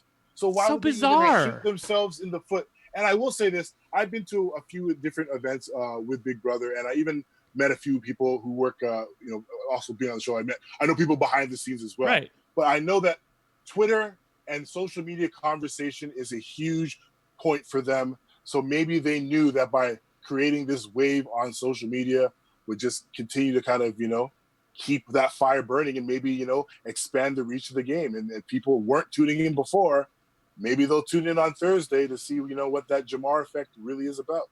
And Jamar hasn't done any media either, too, right? He's not yet. Yeah. I'm curious to see what happens with that. Yeah. I'm curious, the Nico situation was already a bit of a black eye. So we'll see how they put a spin on this and clean it up. But I don't know how, man. I don't know. It's honestly baffling to me that the entire time the feeds were down, all of Twitter, all of anywhere I looked, and granted I'm not like on Facebook, and that's usually where the most casual people are, but but everywhere I looked it was support for Jamar. It felt like that was where the fan base was, and so it seems so strange to me that they would make this call. And again, I guess we haven't really seen the Big Brother Canada production pushed to this place before, whereas we might have seen it with the US and they might have been more lenient in the US. But it just strikes me as such a terrible decision, and I don't. It's hard to understand why they made it. I mean, unless on Thursday they show footage and it's never before seen footage, and we see Jamar like literally punch Kyle in the face or whatever, like maybe then. But if it's only just what happened at that meeting and it's only the stuff that we saw and there's nothing further than that, then that's definitely not sufficient to kick him out of the game. I think this was a horrible decision. And I'll stand by that. I think that Big Brother Canada just totally overreacted, totally uncalled for. And I think that, and I've said this before, if they are going to have a policy that's don't threaten people, don't do whatever, then enforce it across the board equally, because they do not do that. And so if that's the case, and if in every situation someone threatens someone else, they get kicked out, that's fine. But that's not the case. And we've seen in the past, people threaten other people. I've said it before, Dylan threatening Dallas on Big Brother Canada 5. That was a threat. And was anything done? No, of course not. And a real one. Like, yeah, it was a real one threat to his face. Like, yeah, sure. It wasn't just like, obviously people say stuff behind their back, like, whatever, like, I'm gonna rip their throat, whatever. Yeah, I also don't like in front of someone else, that was in front of him. I also don't like the fact that they're leaving it up to the house guests to dictate the terms of what's going on. The fact that Dylan and Dallas were, getting into it, and Dallas didn't complain. Like, he didn't go to the DR and complain, say, I feel threatened. Right, but the fact that's a bad precedent. Right. The fact that Kyle and Vanessa then did complain and say they felt threatened, which they already were feeling threatened just because Jamar is Jamar, but they then used what he said to like qualify the fact that they felt threatened. Then now Big Brother's going to accept that? That is absolute insanity. You guys are, yeah. And Jamar, well, I just want to say really quickly that something that wasn't said is that right after Jamar said it, and they were like, Jamar, you can get kicked out for saying something like that. He immediately was like, I'm not violent. I'm not going to hurt anybody. Big Brother, just so you know, like, I'm not going to hurt anybody. He specifically said that. So if there's any indication that it's like, oh, well, they felt threatened. They felt like they were going to get hurt they thought he was going to hurt them. He clearly says right there, like, I'm not going to hurt you. I'm not going to do anything. And even Vanessa said, I don't think he's going to actually physically hurt me. She said that in the conversation. She's like, I just feel uncomfortable though. Yeah, that's listen, that's exactly. Like, Jamar definitely backpedaled the second, there was a serious tone. He's like, no, I didn't say that. I didn't say that at all. What are you talking about? You know what I mean? So for them to still kind of, drop the hammer as heavy as they did, I don't know why they would do that. They definitely could have had a conversation. There wasn't a Canada is watching. There isn't like, hey, Jamar, stop that. It was just like, hey, you know what? You said it. Let's keep it moving. Right. I will say that our friend Karen Singbell from Big Brother Canada 3 tweeted out. She said that she's so PO'd. If you go on Big Brother, meaning you get cast on the show, and you cannot take being yelled at, cussed at, take criticism, have your own opinion, or have air guns shot in the air in your presence, then stay off the effing show. So infuriating. Love you, Jamar. Which, of course, I totally agree with Karen. Karen's wonderful. I haven't met her yet, but yeah, I know Karen's. It's all positive vibes from Karen. But she's not, tearing someone a new asshole. That's true. Yeah. I just want to say one thing too. Like, Jamar is language is very delicate, and some people might not be used to the type of slang or the terminology or the things that Jamar says. You know what I mean? Yes. I'm from Scarborough. Jamar's in Ajax, like literally like 20 minutes away. I'm not threatened by anything Jamar says. I'm used to people speaking that way. I'm used to people having that sort of connotation, that cadence, that energy. some people, whoa, and I get that too. Like when I was in the house, a lot of people didn't. I had to like Urban Dictionary a lot of things for a lot of people who just weren't familiar with the dialogue and the slang that I was using. And I think that a lot of people from the GTA know that. And I was hoping that they would be the same ones that Jamar would connect with, and that they'd be compassionate and understanding. So I'm disappointed in Sheldon. I'm disappointed in Suzanne or Suzanne. Either way, yeah. In terms of just like just vouch for the man. Like he's not gonna hurt nobody. He's 140 pounds. He's 23. He's a young brother from Ajax. Realistically, if I had played that game at that young, and some of the issues that I had like with Erica in that staring contest, I probably wouldn't have just stared at her. But even something as simple as staring at somebody evokes such a huge negative connotation or negative energy. That's like, oh, this guy's toxic. He's aggressive. I didn't say a word to her. I just looked at her. Like, you know what I mean? And for Jamar to say that, yeah, some people might be offended, but like there was no malice, no harm about it. But like I said, I'm so glad you brought that up. I was trying to make that point earlier before you came on about the fact that, people grow up with different experiences, and Jamar has different life experiences. And he's going to use different metaphors and different lexicons than other people. And you have to take that into account when you're evaluating him. Like I would never say something about, like a pop you or 45 in my face, because I've never been around something like that. My friends don't talk like that. I can't imagine you saying that. That doesn't mean that my experiences are any more valid than his. That frustrates me so much. Simply put, Jamar is a product of his environment. Obviously, he grew up in not the most privileged environment. He grew up around poverty. He grew up in a single parent home. So the fact that he kind of relates or speaks to a certain group or demographic differently, it might not resonate with some people, but me, I get the man them. You feel me? Yeah, and in my opinion, when Kyle and Vanessa go into the diary room and they say, I feel unsafe, I feel uncomfortable, that the people there should be somebody there to explain this to Kyle and Vanessa, that like explain exactly what we're saying right now, so that they can understand that like this is a difference in culture, this is a difference in where you were brought up and the kind of language that's being used. And when you say that you could snap him, whatever he said, they did find that clip, snap him into 50 million pieces. That's what Kyle said about Jamar. That's the language you use, and this is the language that Jamar uses. And you just because you feel uncomfortable doesn't mean that he is being like serious about he's gonna shoot you. That it's just a difference of culture here, and they need to understand that and be made comfortable with that in the house. It shouldn't be going the other way around, where it's being turned back on Jamar, in my opinion. Yeah. Did Ika say, is it true that Ika said that there's no people of color working behind the scenes in production? She said like about it sounded like producers and like executive producers is what it sounded like. Okay, I agree. Yeah. Diversity is definitely something that I know that I've spoke to a few people behind the scenes, and I know that's something that they wanted to show more of and have more people represented of that. Maybe have more people that have been that come from Jamaica instead of just travel there.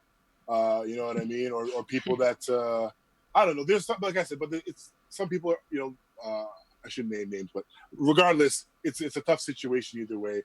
Just having someone that fully understands the language, understands the background, and hopefully, I don't know. Bad move, guys. I'm hurt. Yeah. I'm hurt just like everyone else in right now. Like it's like someone that was literally feeds gold. That I would literally go follow him around and say, "Where's Jamar at? I need to be where Jamar is at." I've always wanted to watch his feeds and Min Lee's feeds. Like it was the two of them, and now what am I going to want to watch now? Like, and to her credit, and also to Maddie's credit, to Min Lee's credit and Maddie's credit, they both defended Jamar during this conversation and saying like he's just venting, he's just upset, like he just was betrayed, like he's just whatever. Maddie and Min Lee, they both did that, and I have to give them credit for that because everyone else was making a whole big deal about it when it really wasn't anything. I do want to say about Min Lee that she has been one of the worst, though, overall, in terms of her treatment of Jamar and the kind of things that she said about him. And she's talked about how she felt that Carol was justified in making comments about the police being all over Jamar, and that Angie was just being a social justice warrior, and that Jamar, looks like a thug, and therefore, he invites these comments. So Min Lee is definitely not innocent in no, but I just during that conversation, confrontation. Right. Guys, it's a very different experience, understanding the Black experience versus dating or fucking someone for Black penis. I hate to be vulgar like that, but it's one thing to understand the struggles of a Black man. It's another thing to just yearn after one. So, Yep. no disrespect to Ming Lee, shout out to her friend Estelle, who's been in my DMs, showcasing and telling me all about her and her past situations, so forth. But like, it's a very different game to and I will say this, a lot of people who people stan or like enjoy really have no idea about anything or have real life experiences. So let's not look to Ming Lee as the social justice warrior or anyone in this game to stand up or to speak power into these people are just young people that were cast because they either look good or they have a bit of energy that's great for television. Like, let's not look at these people as spokespersons or ambassadors for inequality and race relations. But yeah, man, it's a tough game to play. Super hard if you're Black. Hopefully that now that Jamar is outside of the game, he'll have some great commentary and be able to speak about some of the relationships. And I don't know if they're gonna block him from talking to people, or that media hiatus or whatever. Yeah, they kind of did that to Nico a little bit. Like, I haven't heard anything from Nico, but I have to imagine they're going to let Jamar talk. He's such a fan favorite. How can they not let him talk? I will be asking if I can talk with Jamar. I think that I definitely want to talk to Jamar. I hit him up on the DMs. He's in good spirits, guys. I think when you get out the house, like, and you really feel that love of the people for that first time, there's nothing like it. So I know he's just like probably battery on 10%, plugged into the wall, just going through everything on his phone. But we'll definitely connect sooner or later, man. Cool. All right. Well, thank you so much for joining us, Andrew. Was there anything else that you wanted to bring up here? Follow me on YouTube, guys. Those Miller Boys on YouTube. Continue to champion diversity, to champion allies, and I appreciate all of you guys. Brett, I don't know why I didn't like you, but I love you, man. You're amazing, bro. It's totally fine. I know why you didn't like Brett's like, I get that a lot. I get that a lot. It's totally fine. Sometimes I see stuff on this Twitterverse, and then I'm like Jamar a little bit. I didn't agree with the winner of your season. I thought that the runner-up should have won your season. So a lot of people, your winner has blocked me, which is totally her right to do. Totally fine with that. She's blocked more than a few. Yes, I know that, which I'm not offended by. Anybody can block me. Taryn tells people. Yeah, Brent is a monster on Twitter. On the podcast, he's a little. He's a little more. Taryn keeps him under control. Yeah, we try to keep him on a leash as much as possible on the podcast. Listen, I'm just a guy that's trying to look out for the house guests of a show that I was on once. So I try to, at least be a big brother to everyone that's played the game. And I try to talk too much shit until I meet these people and then realize that some of them are actually shitty people. But for the most part, I'll wait until I meet everyone. But thanks for having me, guys. I appreciate the platform. Excellent. Also, you can follow it. You can follow Andrew on Twitter at Big Brother Drew. That's BigBrotherDreu. Big Brother Drew, and it's Andrew Miller if you want to look him up. So thank you again, Andrew, for coming on, and we really appreciate your insight. Thanks, guys. Much love. Keep doing the good job that you guys do, and I appreciate the platform. You got it. Thank you. All right, guys. Peace and love. Excellent. All right, Taryn, we're so blessed to have the input that we got tonight from both Yeah. Micah and Drew. I didn't know if we were going to be able to get either one of them on, but I'm really glad that it all worked out.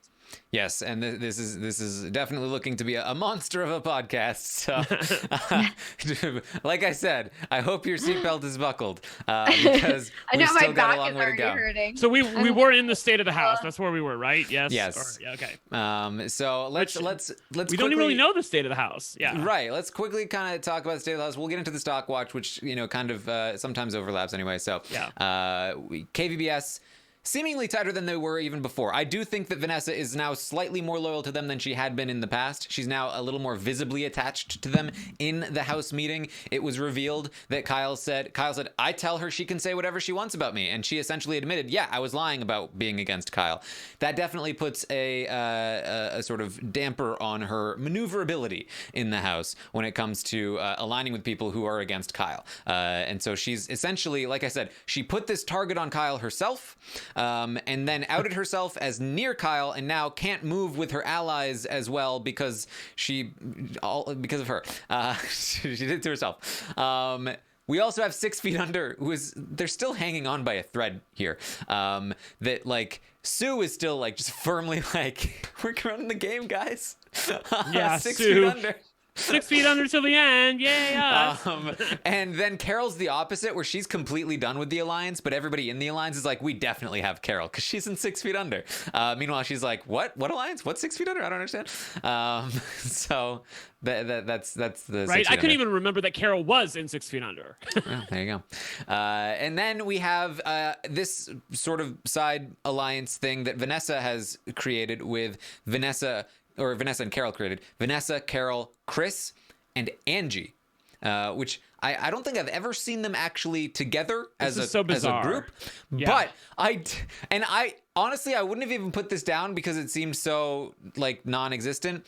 But just today on the feeds, we got a little bit from Angie talking to the cameras, and she mentioned this group as like, I'm in good with these people. And weirdly, this was hard to hear, and it happened today. So I'm pretty sure this is correct. I'll definitely confirm tomorrow morning.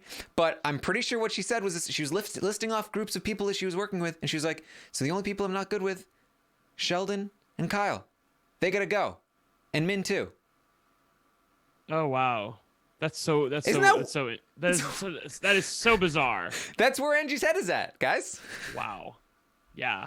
I have to believe some of that is delusion. Like, I don't know anybody that's necessarily coming for Angie, but the fact that she thinks she's working with all of these people, I mean, I guess that's because they're not coming for her, and thus she feels like that she is working with them, but those two things are not necessarily coexistent. She might have said, okay, yeah. So Scott says she might have said JL and Kyle. That's very possible. Sheldon was the name I was less sure about because it was very hard to hear. So it might have been JL and Kyle, might have been Sheldon and Kyle. They actually sound pretty similar when you say them like that. So like I said, I'll confirm for you guys tomorrow. I didn't have a lot of time to analyze the audio in preparation for this podcast. But I just was so shocked by this comment from Angie that I had to say. So that's according to Angie, that's the thing. And Chris also feels like that's his main thing, right? Chris feels like this is his, and he wants to bring Kyle in actually because he needs numbers. But again, we don't really know where Chris stands on this because now it's been revealed that Vanessa only pretends to not be with Kyle, and I don't know how that impacts Chris and how he sees Vanessa. For all we know, he could be like, oh, maybe I don't want to be there. I did see him talking with Sue earlier today, a little more honestly than he has been in the past. So maybe he's going to drift over to Sue again, for all we know. So we also have Carol, Maddie, Ree, and Vanessa, which Carol is trying to make this the pretty boys, but with girls. Again, I think this is also a little bit in the air here. I think that Maddie and Ree, who already were skeptical about working with Vanessa, after the big blow up, again, we don't know for sure because we haven't seen the fallout, but I have to imagine that they're way more skeptical about Vanessa after the house meeting and much less likely to jump into an alliance with her. But I do think they feel okay with Carol. They do seem to kind of want to work with her. I imagine that if they do come together, they'll just end up ditching Vanessa as part of it, and it'll be Carol, Maddie, and Ree. So those are the main groups that we have here. Vague outlines of groups. Yeah, I just feel like the groups are like so nebulous. Like they're gonna change tomorrow. None of them are real. Really, that's how I feel. At least it's just like I feel like it's like who knows who's going to be working with who tomorrow, just even tomorrow. Mm-hmm. It's very fair, and for all we know, they're not working together now. Yeah, even right now. But it's hard to know because we haven't seen much feeds. So there we go. Let's move over to the stock watch. Let's start rating these players, and we'll try to be as quick as we can through Yeah, some of these. we gotta go quick, or else we'll be here till midnight, or for me midnight. And I'm in LA, and it'll be midnight. You guys, it'll be like 4 a.m. Yeah, as I get enough non-sleep. So let's start here with Sheldon, who is our HOH. Definitely a lot to talk about with Sheldon, though. Weird place here. Last week, we talked about Sheldon. We were thinking he's got promise, but he's not playing hard enough. He won HOH. He started playing hard, and that has benefited his game. His position has improved in ways, but it has also revealed to us his major flaws that we didn't see as well last week as we do now. Also, while he has improved his position somewhat, he has also his position has diminished somewhat because of his loss of Jamar. That Hira is not like super on board with what he's doing this week, and so he's kind of losing allies left and right. His main ally is Kyle. His main 2 allies other than Brooke are Kyle and Vanessa. Vanessa's such a wild card that she's just completely going to blow him up at some point. And Kyle, while rational and I guess easy to work with for Sheldon, is still not like a loyal ally. He's just a predictable ally, and Kyle would absolutely stab him in the back if he needed to. And that's not the greatest ally to have in the world, even if he is a bit predictable. So very strange place to be here with Sheldon. Brent, what do you think? Even more of a strange place to be, mainly because I think there's the real possibility that his HOH is nullified and neither one of these people goes home, that Minley might actually stay in the house and Ree actually might stay in the house. It was my contention that Sheldon made a mistake from the beginning of this HOH. He should have got Ree out of the house. I was absolutely all over Twitter when this was happening after Maddie won the veto and they were going through possibilities about what they want to do. I heard your discussion with Jessica where you're talking about the possibilities of, possibly burning a bridge with somebody and making them mad at you by putting up a pawn in Angie or Carol, and instead you're going after Min Lee. But I thought that somebody like Min Lee, even though she causes a lot of chaos and she has sewered your name a little bit, she also is a massive target for other people, and she's always going to be in front of you. Like always, she's always going to be in front of you. The other thing is that you have to consider your position in the game. And I felt like that you need to be cognizant of the fact, as Taryn noted on Sunday, that by leaving Ree in the game, she is a fantastic little player. She really is good at this game. And by leaving her in the game with Maddie and JL, who is branching out a little bit and not being so cloistered with the 3 of them, you're really leaving a power trio in the game to dictate to the terms of what's going to happen next. I really feel like they could pick and choose who they want to side with. I don't feel like anybody's coming for them, and everybody wants to work with them. So by leaving her in the game, that was a massive mistake. Add to that the fact that he is losing or has lost. It's not even present tense, it's past tense. He's lost Jamar, who was like literally a number 1 ally, even if he didn't view him that way. And there are people who are coming for Sheldon, and even though he may not be at the top of the list of anybody specifically, I have to think he has, like, if you're looking at last week to this week, and I gave him a 6 last week, I feel like he's gone down a little bit this week. So I'm going to give him a 5. Yeah. I'm same here. for a while. There you go. I'm seeing people ask in the chat, who should he have put up? I've expressed this before. I feel like Carol was the move.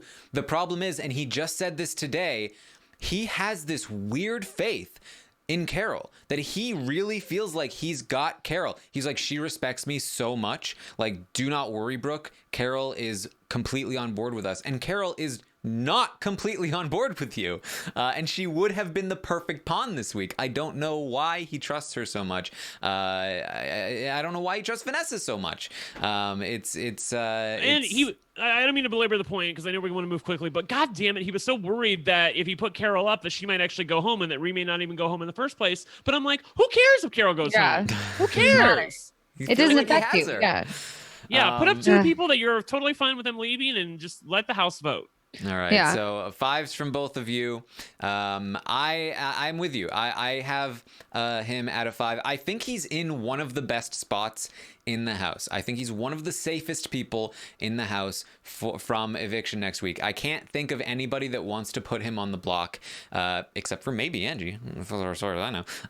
But that said, I just feel like his trajectory in the game, like if Vanessa was loyal, and if Carol wasn't trying to do things on the side, I would say he's in a pretty killer position. He's got a lot of flaws, but he's in a pretty killer position. The problem is that Vanessa is a wild card, and Carol isn't working with him and is trying to work against him to some degree.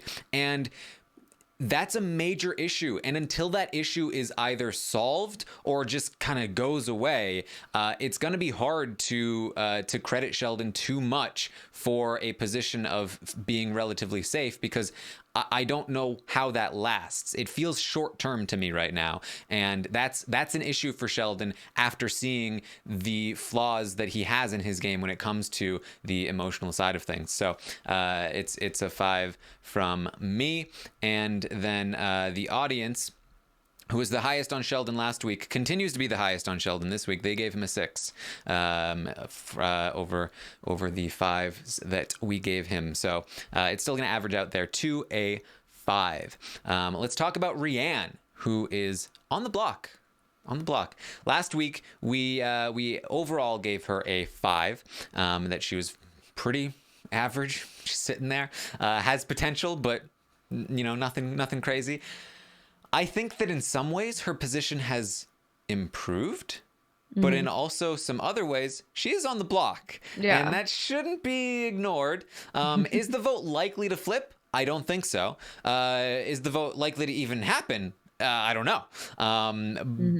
But she's still on the block. It's still a chance. And so that was something to consider, for me at least. Melissa, what were your thoughts? Yeah, I mean, I feel the same way. It's like I definitely feel more confident about her game ability this week. However, she is on the block. And you're right. We can't just forget about that. Even though she's probably not going home this week, there's always a chance. You never know what's going to happen. But I do feel more confident with her. So I was at a 4 last week, so I'm going to go up to a 5. Yeah, that's basically the same way with me. I feel like I know she's on the block, but I feel more confident with her, and I feel like I have to give her credit for that. So even though it's a little bit crazy that I am rating her higher than Sheldon, I gave her a 5 last week. I'm going to give her a 6 this week. When I thought of Rhea, I was like, her position, it's got to be a 6 now, right? I still don't have a lot of faith in her strategic ability, but her social ability is great and her position is great. And then I was like, oh, but she's also on the block. I need to remember that.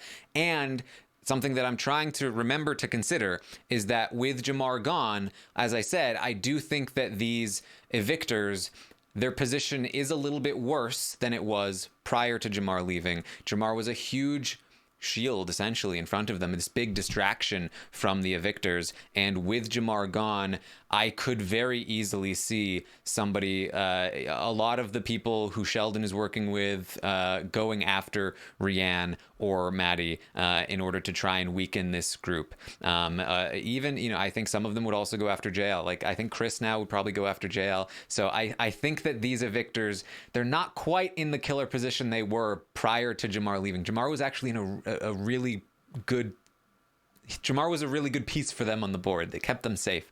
And now that he's gone, that safety has eroded a bit. So for me, it's still a 5 as of right now. And the audience agrees that she has also gotten a 5 from the audience. And that means that she will stay at a 5.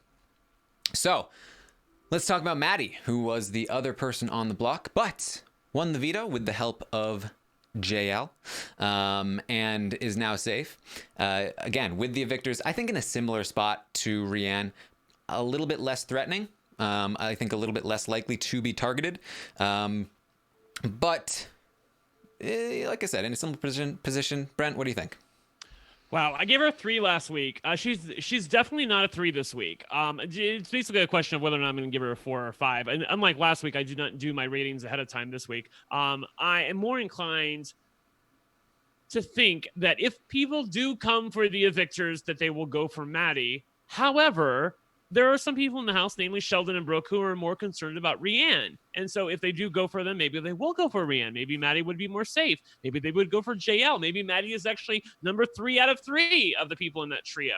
So I'm more inclined to give her a 5 in this case, and I'm going to stick with that. I like what I've seen from Maddie over the past 7 to 10 days. She's gone from somebody who was cloistered in that bedroom with Michael and company and the evictors to somebody who has branched out, who is amiable and personable, and somebody who gets along with her house guests. And you know what? I'll just be real about it. She's also somebody who I'm kind of rooting for. I can't believe I'm actually rooting for Maddie, but I'm definitely with Ligori on this one. Like I love like a robbed goddess, somebody who was like, underestimated and then, like comes back like a phoenix from the fire. And I know JL basically won her the veto, but who cares about that? That's details. Who cares about that? So I'm really excited to see what she does, and I'm going to give her a 5.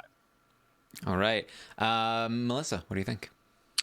Yeah, this one's a tough one. I feel like I feel better about her this week than I did last week. And I feel like she's making more connections. And, I just, even though she was on the block, I felt like she handled herself well. And yeah, I don't know. I just feel more neutral about her now than I did last week. So yeah, I'm going to give her a 5. There you go. I'm with you. Last week I gave her a 4. This week, I do think that her position has improved. I think that when you look at these evictors, that they could all be targets as early as next week or a couple of weeks from now. But the one that goes home matters. The person that wins the HOH matters when it comes to which one of them goes home. Yes. So Sheldon and Brooke want Rhi gone. I think Kyle would probably want either Maddie or JL. JL's been working on him, but he might think that JL's more threatening, and Kyle's also been working on Maddie. And then you have Chris, who would probably want JL. So I do think there are some people that might go after Maddie, or if the veto is won, that's bad for Maddie. And I think that people like JL and Rhiann, while more likely to be targeted, are also a little bit more likely to win the game overall and have more respect as players. So I think that kind of balances it out a little bit here, Yep. to at least a little bit. And so for me, it's a 5 for Maddie. And the audience agrees. 5 from the audience as well. By the way, DDD Trump in the chat says, aren't 5s just for fancy Fencertons? And I agree with you, DDD, that I don't much like giving out 5s. I really don't. But it makes a big difference in the stock price, when you go from like a 3 to a 5 or a 4 to a 5. So I have to give them a fair rating. Also, I really do feel that a lot of the house guests are very middle of the road. A lot of them have potential, but a lot of them are in a bit of a holding pattern right now. And there's nothing I can do other than give them, 4s, 5s, and 6s. The problem, with the exception of idiots like Kyle, the exception is that once people start playing better, I'll have a sense of where the house is going. But right now, especially with the ejection of Jamar, everything is so up in the air that I have no idea what could happen. Yeah, anything could happen. I said this last week. The more uncertainty there is, the more things should gravitate toward the middle, because that's where things are the most unstable, and they could break any which way. And I felt like leading into the Jamar removal that the evictors were kind of surpassing that middle point and in a pretty good spot, but with Jamar gone, I feel like it balanced out back toward that middle spot. So that's where we are there. So let's talk about the final evictor here, John Luke. Let's see if we have any different thoughts on John Luke, who I feel like is the biggest person hit from the Jamar removal, because he was the person who was doing the best recovery, and I felt like was definitely getting into a good position. Kyle, who had previously been very gung-ho about targeting JL, had shifted his target over to Jamar, and part of the reason he wasn't going after JL anymore was because part of the reason he was making good with JL was because I have to deal with Jamar first, and so I'll try to make peace with JL for now, so I can feel comfortable going after Jamar. But now that Jamar is gone, I really don't know who Kyle is going to target. I think it has to be either Maddie or JL at this point. And with Kyle probably comes a few other people. And I think that's not good for JL. I was really feeling his position here, but now I can actually see a scenario where he goes home next week. And really before Jamar left, I really couldn't see that. So it's a tricky spot. Melissa, what do you think? Yeah, I'm gonna give JL a 5. Keep it consistent for the evictors, I guess. Yeah, that's. I actually gave him a 3 last week. I am going to bump him up to a 4 this week, but I'm not going to go any higher than that. I really do buy Terrence's contention that by Jamar being ejected from the house, that really does hurt JL. JL is also a big guy. He's got muscle, pretty boy. I have a little bit of a crush on him. I love the way he talks. He's just so like, dude, but like he really does talk like that. Like he's not faking. Like I love Stina Nitz on Twitter. Like told us like people in like wherever he's from in Canada actually do talk like that, which is crazy to me. Let's grab some orange pop and hang out, bro. Oh my god, that's so crazy. I love it, so cute. But yeah, no, it's a 4. I do feel like he could go home as early as next week. Like Kyle could win HOH, and I could totally see him saying, you know what, JL, I want you out. I could see Chris winning HOH back to back and saying, you know what, JL, I want you out. Like so. Yeah, there's at least 2 people that I know definitely would probably go after JL or at least have him on their radar. Yeah.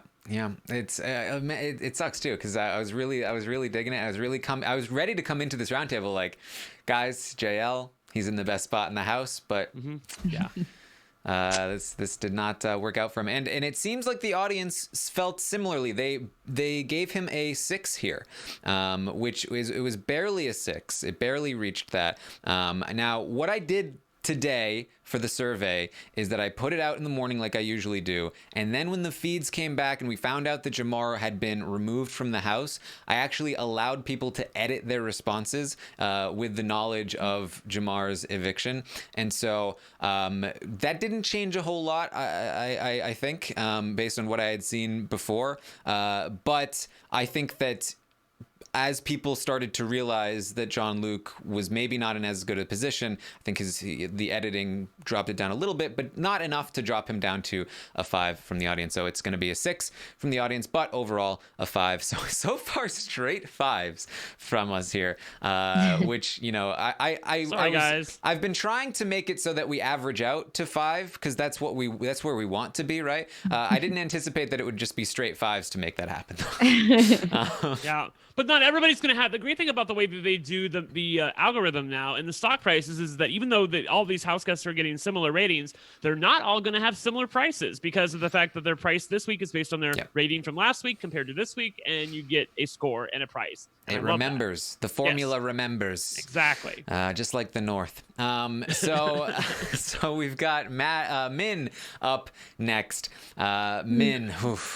Oof, Min. You know, I was going to give her the paddle. Doom, I see ya. But no, because I do think that the eviction is going to be canceled this week. I see no way that they're going to lose Minlee and Jamar in the same freaking 72-hour period. There's just no way that it can happen. I'm confident in that. On the other hand, I was confident they weren't going to kick out Jamar and see how that happens. So I'm going to leave a little bit of possibility that I could be wrong, but I'm going to give her a 2 because she is in dire straits. If this eviction goes forward, she is out the door. I am praying that the fact that Jamar is out of the house now, and it happened relatively late in the week, means they're going to cancel this HOH. And I see some of you in the chat that are like, just because Jamar did something means that Sheldon gets his HOH taken away.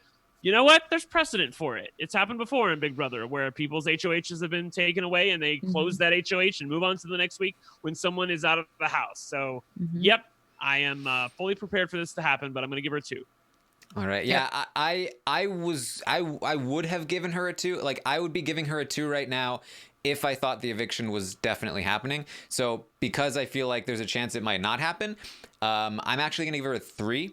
Okay. I feel like if this eviction doesn't happen, I don't know if she's going home anytime soon. I feel like I agree. I feel but like she's Min though. Right. Like she'll still mess up her own spot, but now she knows she can't trust Vanessa, and that's huge for her. And I think that if she survives this week, there are more pressing targets in the house. In fact, if she survives this week, that would be great for the evictors because it would another person in front of them. Yep. But if she survives, I do think she has a chance to continue to survive a couple more weeks.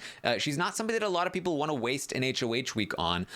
It was just kind of a little bit of a fluke that Sheldon is the exact kind of person who would take out Min in this spot, and all of these things came together to make it happen, where the veto was won in a certain way and Vanessa was running around in a certain way. And so I feel like she might be able to hang on here for a while if the eviction is canceled. If not, I don't have much hope for her. So it's an odd 3 for me here this week. Yeah, I'm gonna give her a 2 because there's a possibility she goes home this week. There's also a possibility that the eviction is canceled. She doesn't go home. However, I'm even if she stays, I mean, just the way that this week was handled, I don't think that she did a good job. I mean, the house meeting was not a good idea.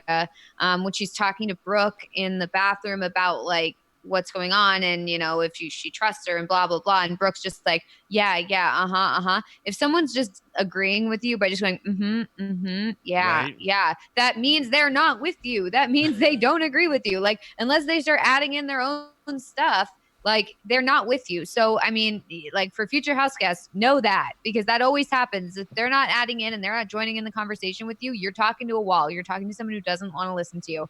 And also, I just want to point out that at this house meeting, first of all, Min handled herself really well. She didn't do a good job at actually taking the target off her back, but people were like openly laughing in her face and interrupting her and all this stuff. It was, I mean, if I was in Min's position, I would not have been able to keep my cool. I would have been so frustrated with everyone, and I probably would have gotten angry, whatever. But I just think she did a really good job. She was composed. She was so composed in face of some really just terrible behavior, at least in my view. So, I agree with that. I agree with that she was composed during the house meeting, but like her strategy was so bad. No, the strategy didn't make any sense. It didn't make any sense. Like there was the strategy not there. But just like, the FYI, yeah. I'm sorry, but it's been so frustrating to watch Min Lee all because I my casino closed a day or two ago, but I was working up until then, and I missed some of the feeds where like some of the stuff was happening, but then I went back and watched it, and watching Min Lee continually protect Vanessa when she knows that Vanessa is the cause of all of this. It just she has so much faith in Vanessa, and of course I know she does that now, but watching her finally get to that point was like like it took you that long to finally throw Vanessa under the bus when you wouldn't do it, when you would do it for anybody else, but for some reason Vanessa had this hold on you. So frustrating. Yeah. Tammy asked, but who is going to work with Min after this week? And that's actually exactly my point, that she doesn't have anybody in the house now, and that makes her less threatening. And I think that will make her more likely to be overlooked in future weeks if she stays. The audience agreed with me on this one. They gave her a 3. They gave her a 3 this week. So that she's going to land there at a 3 overall. And, won't we look like fools if me and the audience, if the eviction goes through. So next up. You can buy her if you want. Let's talk about Kyle. Kyle, who last week we gave overall a 3. Where do we stand on Kyle now, Melissa? I don't even want to talk about Kyle. I don't know. I just feel like... Sorry, just briefly, because I know that a lot of people were messaging me on Twitter about this, that like, all right, this was the week that I did have some emotional ratings, Taryn, and I do understand that's that. How I feel right I do now. understand that, but us on the panel, we have to be objective. This people are playing a game, and they rely on us to be objective. So we are going to remain objective, as objective as we can, in trying to rate Kyle. Yeah, I do think that, like, I do feel like he's been exposed, and that, like, he has got, he's involved in all this drama and whatever and all that, but it does still seem like people don't want to get rid of him. It seems like they still want to work with him for whatever crazy reason. And even Vanessa has now hitched her wagon to him by outwardly saying so at the house meeting. and saying like, yep, I'm with Kyle now. I'm with Kyle. Yep, I'm with him. It's like, so the whole thing was just a nightmare. So I feel very negatively towards Kyle right now, if I'm being totally honest, but I will try and be positive in my rating. And the fact that he seems to be invincible makes me want to give him at least one better than I did last week. And last week I gave him a 3, so I'll give him a 4. There you go. Yeah, it's a tricky one here for Kyle. I gave him a 4 last week. I felt like his position was not quite as dire as some other people were saying at the time, and I feel like that's probably still the case, especially again with Jamar leaving. That's one major obstacle to Kyle's game coming out of the way, and that means that you have Hira, who is still targeting Kyle, and you have Carol, who's maybe still targeting Kyle. Apart from that, maybe Angie.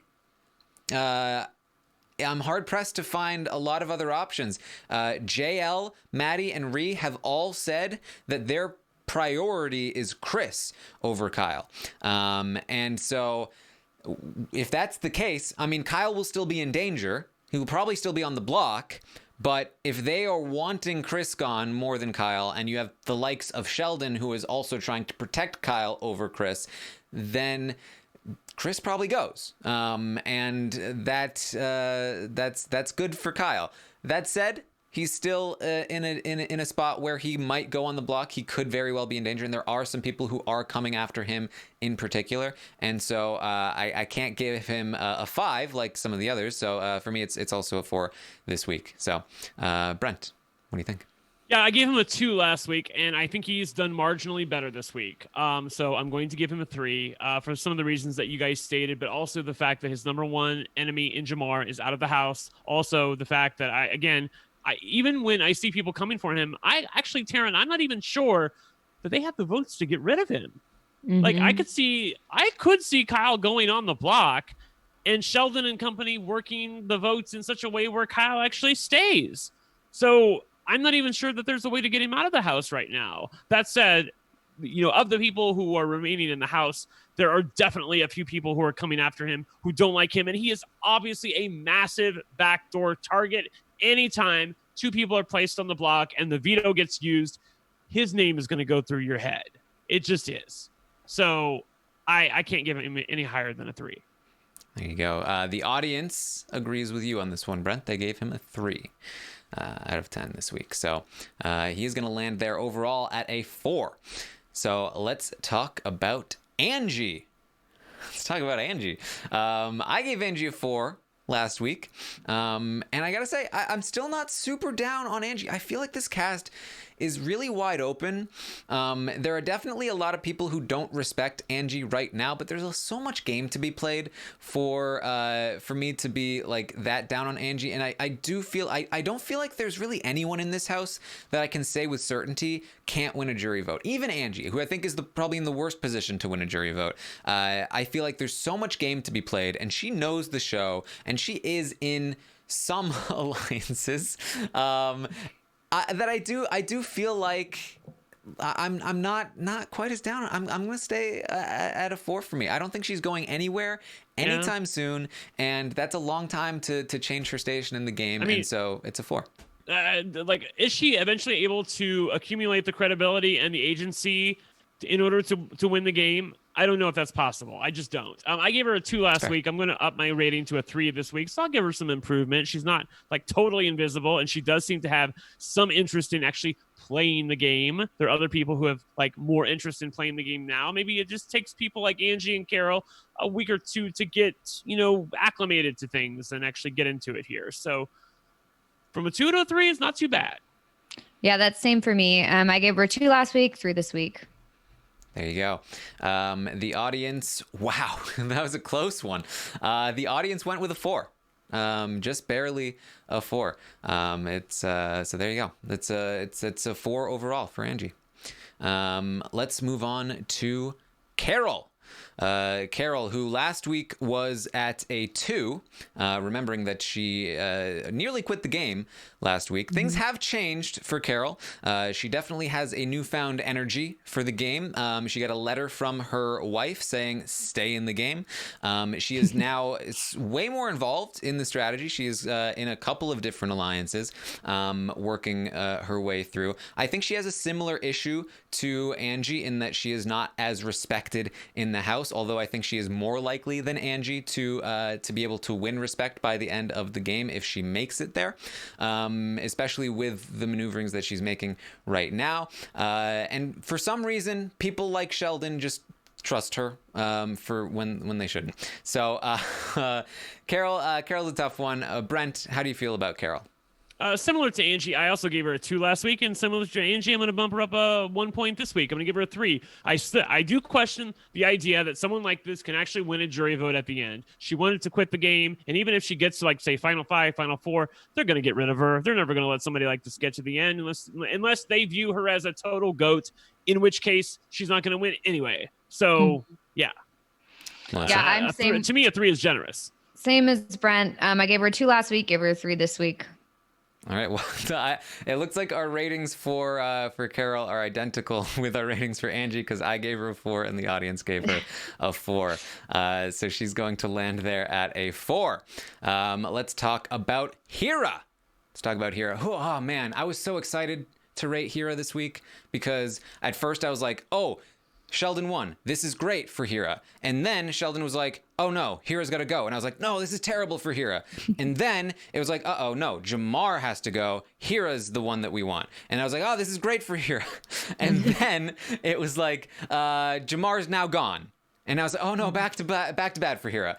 It's been an up and down week here for Hira, and I wish I could be more positive about it. But Melissa, what do you think? Yeah, I just feel like I similar to everybody else that I've been rating. I gave Hira a 4 last week, and I'm gonna give him a 5 this week. I feel like he's in a better position, or at least I have more faith in his ability this week. But with Jamar gone, it really affects things, because I do feel like it was beneficial for Hira to have Jamar in the house, and now that Jamar's gone, that's not good for Hira. So, so that's why I'm just going to go with the 5. He's in the middle for me. It could go either way for him moving forward. Yeah, I gave him a 3 last week. I'm not gonna raise this score this week. To me, he is totally expendable to a majority of the house. Like, there is nobody who is really close to Hira, and also the fact that Jamar has gone home, it now moves him right up on the list. He could go home as soon as next week. He really could, and I don't think anybody would bat an eye. In fact, he would be a definite pawn that somebody could put up there if they were looking for a target. Specifically, they'd stick Hero. I want to say there was a character on He-Man that was named Hero, and then sometimes when I say Hira, I say Hero. But like Hira, I love the fact that he is so passionate about the game, but goddamn, he irritates the living fuck out of Sheldon sometimes with his ideas and what he wants to do, and he's not willing to take no for an answer. So goddamn it, I can't raise the score. It's going to be a 3. All right. I gave Hira a 5 last week. I almost want to go up. I wish I could go up on Hira. I just can't. How I just can can't. you? I have to give him a 5. I have to give him a 5. I do feel like he's like just a little bit improved from last week, but it's not enough to launch him up to a 6. I think so. It's a 5 from me, and the audience who last week gave him a 5 this week also gave him a 5, and so that makes his final score a 4. Probably. I'm gonna say it's a 4, and then I'll correct myself if I'm wrong. No, it's a 5. It's 5. There you go. So I'm good at math, I promise. So next up is Sue. Let's talk about Sue. Sue's another interesting one. I feel like I was much higher on Sue's game last week than I am this week. I still feel like she's got good instincts. She's got a great social game. I feel like strategically she can do well. She was one of my highest ratings last week. I gave her a 7. I gave Jamar a 7. I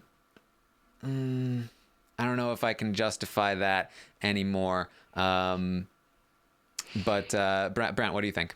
I mean, she was also my highest rated house guest last week, and I do feel like I have to bump her down a peg here. She was a 7 last week. I'm going to give her a 6 this week. I still feel like she's playing head and shoulders above everybody else in terms of a social game. People love her. I don't see anybody who's targeting her. They might be a little irritated with her at times. They might say her name, but there's nobody who's actually coming for Sue. Okay. She also had a little something with Jamar, and I don't know what that was, but it's now gone because he's gone. And maybe that will help her in the end, but I have to think short term, it's going to hurt her. The fact that, somebody like that who really trusted Sue is now out of the house. Also, there are alliances that are happening around her that she is not part of, even though she thinks 6 feet under is the place to be. It's really not. So how can you say that she's improved since last week? So I feel like you have to go down to a 6. Yeah. Melissa? Yeah, I agree with everything you guys said, although I still feel the best about her game in the house right now. So I'm going to give her a 6, even though that's not – I gave her a 6 last week. I'm just going to keep it at a 6 now because I do still feel the best about her game versus everybody else. Yeah, I feel weird giving her what will probably be the best score in the house because I don't feel like she's in the best position in the house. But I do feel like I feel like I have the most confidence in her as a player. That's the key. Yes, that's the key. Yes. Because she has the strategic acumen and the emotional ability to be able to be a complete Big Brother player. Whereas I feel like there's shortcomings with other people that hold them back. Yeah. I think her problem right now is that she's loyal to the wrong people. And people do see how social she is, and they do see her as a bit threatening, and some of them don't trust her because of it. She's not really anybody's number one, and I think that's a really tough place to be. So it's still I think I'm still like maybe a little too high on Sue when I give her a 6 here, but I do feel like because everyone else is in also a bad position that if things shake up, then I feel like she's one of the people that could come out on top if that happens. So it's a 6 from me and from the audience as well. So straight 6s there for Sue. Let's talk Chris. Let's talk Chris, our brain transformation specialist. Last week we gave him straight 4s. This week he's still, I think he's improved, but he's still in a great spot. There are still people coming for him because of the movie made last week and how he made it. And even though like there are some people still like kind of socializing with him, he's still not very respected. Like even his closest allies are like, yeah, let's use the bull. We keep him here to be used. So it's a weird one. Do I go with a 5 for Chris? That's the question. I think that for me, I can't give him a 5. I can't give him a 5. He's not in as good a spot as John Luke or Sheldon. I think he's almost there. I think John Luke is a more capable player, but they're in similar spots where they could go home next week. And so because I don't think he's as a capable player, for Chris, I'm going to go with 4 again. And we'll see if he improves, if he continues to be in an okay spot, then maybe he'll go up. But for now, I've got to stick with the 4. Melissa, what do you think? Yeah, I actually feel better about him this week. I know he's not in a great position, but I do feel better about him because I do feel like there are people who are wanting to work with him or at least wanting to use him. Whereas before they were like, I didn't feel like anyone was being real with him when he was HOH. I feel like everybody was just like saying they wanted to work with him and then mocking him behind his back. Now they're mocking him still a little, but they're also like wanting to use him or work with him for real, not just like a fake deal because he's in power. So I do feel better about him than I did last week. However, I'm not so sure about the strategy behind it. So we'll just have to see. And there are still people targeting him, but that's why I went 4 last week. Now I'm going to go 5. Yeah, I gave him a 4 last week, and I do feel relatively good about Chris's game, but it's not something where I'm like blown away by it. It's just he stopped the free fall for me. Like I don't feel as bad last week as I felt about his game. Like to me, he got like a 4- last week. Like I almost gave him a 3, whereas now I feel like it's not a 4, it's a 4+. I feel relatively good about Chris's game, but I do feel like there are shortcomings. The fact that he's ultimately clueless, the fact that he's not really in the majority of any one alliance. Nobody considers him a number 1. People are using him. They don't respect him. I don't know if he could get to the end of the game, and I don't know if he could win a jury vote even if he got there. So besides that, Mrs. Lincoln, how was the play? So I gave him a 4 again. Yeah, it almost feels to me like he only doesn't seem bad right now because nobody else is really in a killer spot. Yeah. And I feel like if somebody takes control of the game, then that's when he tanks. But the audience agrees with you and I here, Brent. The audience gave Chris a 4. All right, let's talk about Brooke, who's another tricky one. Brooke is, for me, the only other person I considered giving a 6 in the stock watch here, because her position is somewhat similar to Sheldon's in the sense that not a lot of people coming for her right now, but she could very easily be used as a pawn. I like her social game when I see it, but like it doesn't seem to ever work with people. Like, again, I said that last week. Everyone hates her. Yeah. It's like, I don't know why, personally. Even the audience hates her. And I can sort of understand why. But I feel like her hate is a little bit disproportionate to like her actual actions in the house, which have kind of coincided with how the audience feels, other than the fact that she's obviously like in love with Sheldon. So there's something about her that rubs people the wrong way, and it's really bad for her. I think that she's going to have trouble winning a jury vote. And I think she recognizes that, but I don't know how she changes it. And like she's in the house saying like, I came in here, I said I wasn't going to play with the Alpha Bros, but here I am playing with the Alpha Bros. And it's like, yes, but how do you change that narrative? And she's talking about like, well, I know that Sheldon can beat me in the end. Sheldon's the best player in this house. I'll need to, do something about that eventually. But like, I don't know. I don't see her path right now. And like where does she take out Sheldon when Sheldon is closer to everybody else than she is, and she can't get to those people, and Sheldon of all people is closer to those people than she is. Right. So for me, it's a 5. It's a 5 for Brooke. Again, I think it could go up. Maybe when she's not spending all of her time in the HOH room with Sheldon, that she'll have a chance to go up. Yeah. But for now, it's a 5 for me. This must be such a weird experience for Brooke, because Brooke is like us. She's a super fan of Big Brother, and you're a fan of Big Brother, you picture how it's going to go when you go into the house. You have a plan, you have a sense of things, you know what to expect, you know what they're going to do, you know how things are going to go. But then, like, she must feel like she is just, like, literally hanging on to the back of the car as it's going around the curb. And she's trying to, not fall off because she's in with all these Alpha Bros. It's not what she anticipated. She's trying to figure out a way out of it. She knows that Sheldon could beat her, although that's a long way away. But, the journey of her game is being written right now, and she doesn't know how to change it. Mm-hmm. Now, the fact that Jamar was ejected from the game and everything is up in the air could actually work to her benefit somewhat if the board gets reset and maybe she ends up in a more dominant position than she otherwise would be right now. I actually feel like it would be not a bad plan for somebody like Brooke and Sheldon and Kyle to come together with the evictors that are left over and make a run at it. But who knows where she's ultimately going to land. I gave her a 4 last week. I know that she hasn't done a lot this week, but I still feel like she is better than last week in that even though she is used as a pawn, possibly by other people, I do feel like that at the end of the day, her allies would protect her at this point in the game. So it's a marginal 5 for me, for Brooke. Melissa, what do you think? Yeah, no, I agree.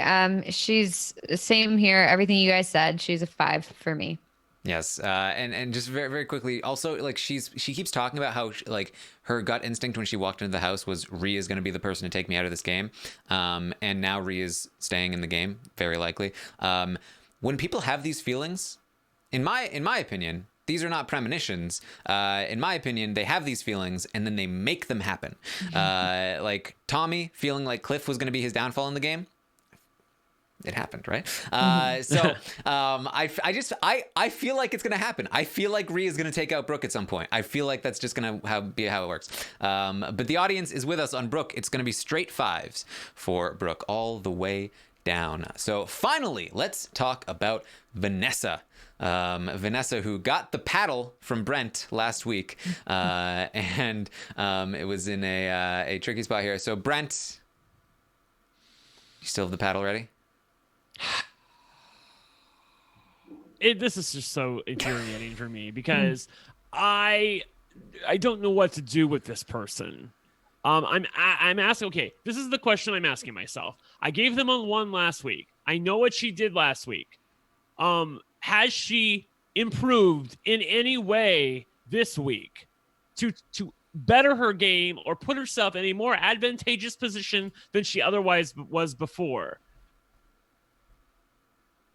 I have to say that the answer to that is no. Again, I cannot give her any credit for any of the luck that has come her way, in that some people are either too stupid or too unwilling to face the fact that she is an absolute wild card who does not have their best interests. She doesn't have any plan. She doesn't know what she's doing. And ultimately, she's been exposed. I actually think that her now, I don't know, it's her number one enemy, but one of her enemies in Min Lee, who called her out during the house meeting, I think she's going to stay in the house this week. And if she stays in the house this week, I feel like she could definitely come. I forgot about that. That is very bad for Vanessa if that happens.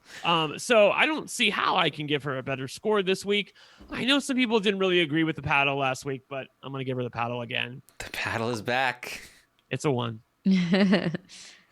Yeah, no, I agree with everything that you guys or Brent just said. I mean, that was my thought, was if Min Lee stays in the house, she loses that person that was at one point an ally, or at least, like, even if Vanessa didn't think so, Min Lee thought so. And, you know, Tammy in the chat said it, that she has less allies today than she did 2 days ago. So, you know, and the fact that house meeting did not go well for her, she firmly solidified that she's with Kyle, even if maybe that's not true. And she's and showed herself Kyle. To be so untrustworthy too. Right, she did. Yeah, like Kyle said, I could lie about stuff like that. This is what I've been doing this whole time. Yes, I did lie. Yeah, this is what I've been doing. It's like, so now everyone knows not to trust you. So it was all just bad. So I'm going to give Vanessa a 2. All right. I believe I gave Vanessa a 3 last time. I gotta stick with that one, to be honest. I still feel like she's in a really bad spot. I mean, this is gonna be tie for the lowest score in the house right now, with Min Lee, who's likely going home this week, and that's because she has put herself in a bad spot. But with the house being as fluid as it is, and with her luck stat being maxed out, and the fact that she somehow manages to just get through all the time, I do feel like she's just like. Is she going to go home anytime soon? I don't think so. I don't think anybody's targeting her anytime soon. And if you are one of those people, I am going to, in the early portion of the game, be just a little bit higher on you, just because there's so much game left to be played. You could always pull it happens. Not really, but Jessica happened once, right? And then it went back. It went away, but it happened. And like, what if she had continued? You know, so you never know. Sarah Hanlon happened once, so you never know. So you know, that's where I'm at. This is a 3 for Vanessa, and the audience agrees with me. They gave her 3, so I think that's gonna land her at a 2 overall, which is probably where she was last time. It's not there anymore. All right, so. Looks like she was a 3 last time. Was she? Was she a 3 last week? Okay. So she's lost money. Fallen. I think that's fair. I didn't drop her, but I think it's fair. All right, so there you go. That is the stock watch. Now, obviously, there's a player missing. That's because the player was recently removed from the game. That is Jamar. Now, typically how this works for the stock watch is that if somebody is out of the game, all of their shares are worthless. You cannot sell them, and you lose all of the money that you put into them. However, this is a game. It's meant to be fun, and I think that an argument can be made that Jamar's removal from the game is outside of the game a little bit. And so instead of just completely invalidating all of the Jamar shares, what we are doing is we are going to refund you any Jamar shares that you purchased at a considerably lower rate. You're still going to lose a lot of money on your Jamar shares, but you're not going to lose all of your money. I don't want you to be completely out. And you're going to be able to sell them.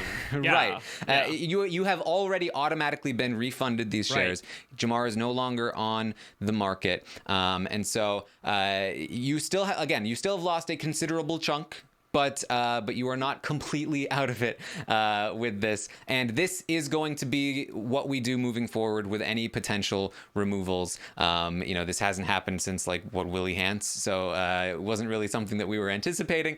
But I when I was trying to figure out what to do with this, I wanted to do something that was that we could be consistent with, regardless of the circumstances, if somebody is removed from the house like that. So I believe you will have lost something around 66% of your investment in Jamar, but you still are alive and kicking in the game, and you can continue to play. Taryn, I love that. That is Washington's best bailout ever. I'm living for it.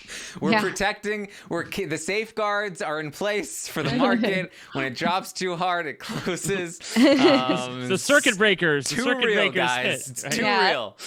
This is very reflective of real life right now. Yeah. So that's what's happening with Jamar. He will not receive a rating this week, and probably will be one of the highest rated evictees ever. He was my highest rated person last week. Yeah. So he had a high rating. Yeah. So that's what we have there. All right. So let's quickly run through some of these other questions on the survey here. Here we go. We've got a leaderboard ready. I wasn't sure how quick it would be ready, but we've got it ready. I'm so excited. On the site, realitystockwatch.com. That's where you can sign up. You can still sign up if you haven't. You can still sign up. You can still play. You'll have more money than people who've invested in Jamar. So you have not missed out on a ton. You can go there. You can play. You can play the game. And you can have some fun here. So I'm going to bring up the leaderboard right here. All right. And so there's a leaderboard on the website. Just like that. I just looked at the leader. Of course she knew there was a leaderboard. She was in the chat by the way, there's a leaderboard. I don't know if you guys had seen it or Mel, who's on the update this morning, in the lead right now. Yeah, she's in the chat saying, would you look at that? Tied for the lead. For the lead. Let's be clear here. Her and 14 other people who did very similar things. Or no, not 14 other people. Her and 6 other people who went in on Jean-Luc and Carol, and then people who just went in on Jean-Luc, and then hey, there's me, 15th. I went in on Carol there, and so everybody who went in on Carol is going to be there in the next few batches of people. So let's find. Where the hell am I? There's a search function. Oh, that's awesome. Let's search for Brent. Wagamat. I bought Sue. Yes. And Walsh. I don't have an LFC by my name. That's why I can't find it. Oh.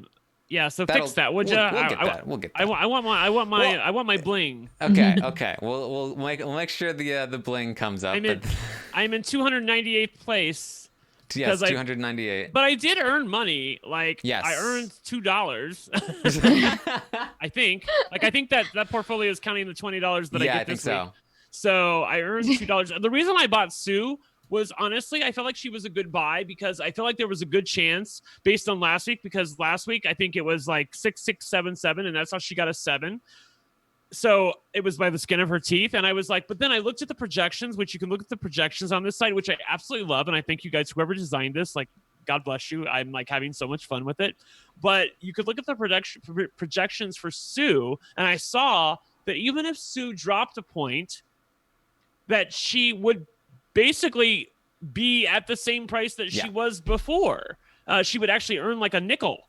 Mm-hmm. So I wouldn't lose any money, and I didn't see her dropping any more than a point. And I also thought if she actually does stay at $7, then she will earn $2, and that will be a monster buy for me. Yeah. So I thought she was actually good, but then look what happened. She made a couple things outside of her control. Again, if Jamar doesn't go home this week, I think I give Sue a better score. Mm-hmm. But it just wasn't meant to be. Well, you were right. She did not drop further than 1 point. Yeah. So you didn't lose anything. And in 298th, not anything to be too ashamed of. There are close to like 1,500 people playing this game. So all right, not I'm in bad. the 20th We can just percent. move on. We the can 80. just move on. All right, We let's can find. just move on. You know, we don't need. Nobody needs to really see what's going on here. Melissa Denny, 1,006th rank here. Yeah. That's amazing. You broke into the thousands. Look, I'm just gonna say, yeah, honestly, like I just want to maintain my record of being terrible at this. So that's really what I was doing. But also, you know, as an excuse for myself, I didn't get to see the projections or anything because I was late and submitted late. So you know, I didn't get to really experience the stock watch. I kind of just like threw these, and I wanted to back up my Vanessa theory. So I was like, you know what? We're going to see next week when she gets a great rating and I'm going to do really well. I mean, if she stays in the game, she'll eventually get a better score from me and that'll bump up her score. I do love the fact that you bought Rianne and she, I don't know, did she go up? She stayed the same. She stayed the same. Well, she got a better score than I gave her a better score. So I'm doing real well here.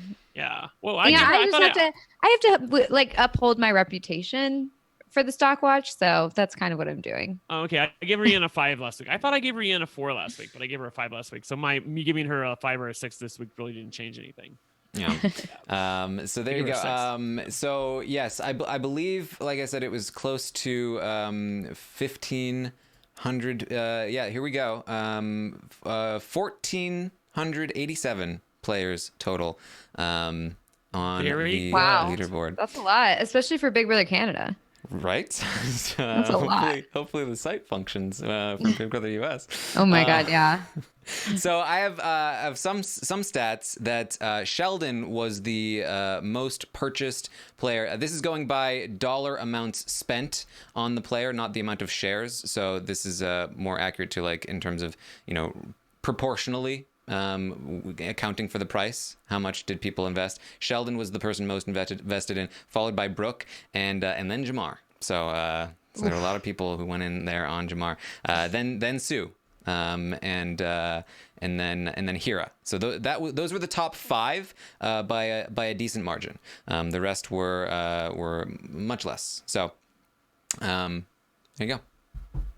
Fun stuff. Excellent. I love that site. It is so fun. And Melissa, definitely like look at the site and like play with the projections. You'll have so much fun. Like it's really it's a total blast. I looked at the site. It just wouldn't let me like input my choices because I thought we had, you know how last year we would have like up until the episode, like right before the episode to submit. That's what I thought it was. Well, for Big Brother USA, we have right until the episode. For Big Brother Canada, you always had to do it before like 4:00 because they tape. Remember? Yeah. Oh, okay. So what is the rule here? Like when do we have to submit by? I think it's 4:00. Yeah. So the market is now open. You can make your purchases. The market will close at 4 p.m. Eastern on Thursday.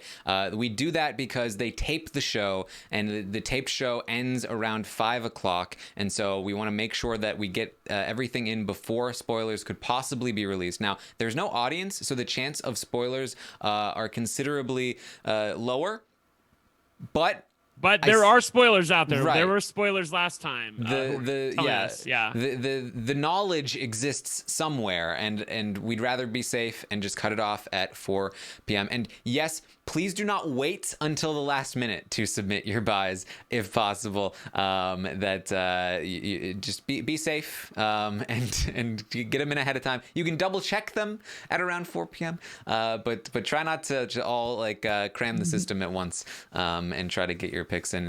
Just be safe. Just be safe with your picks.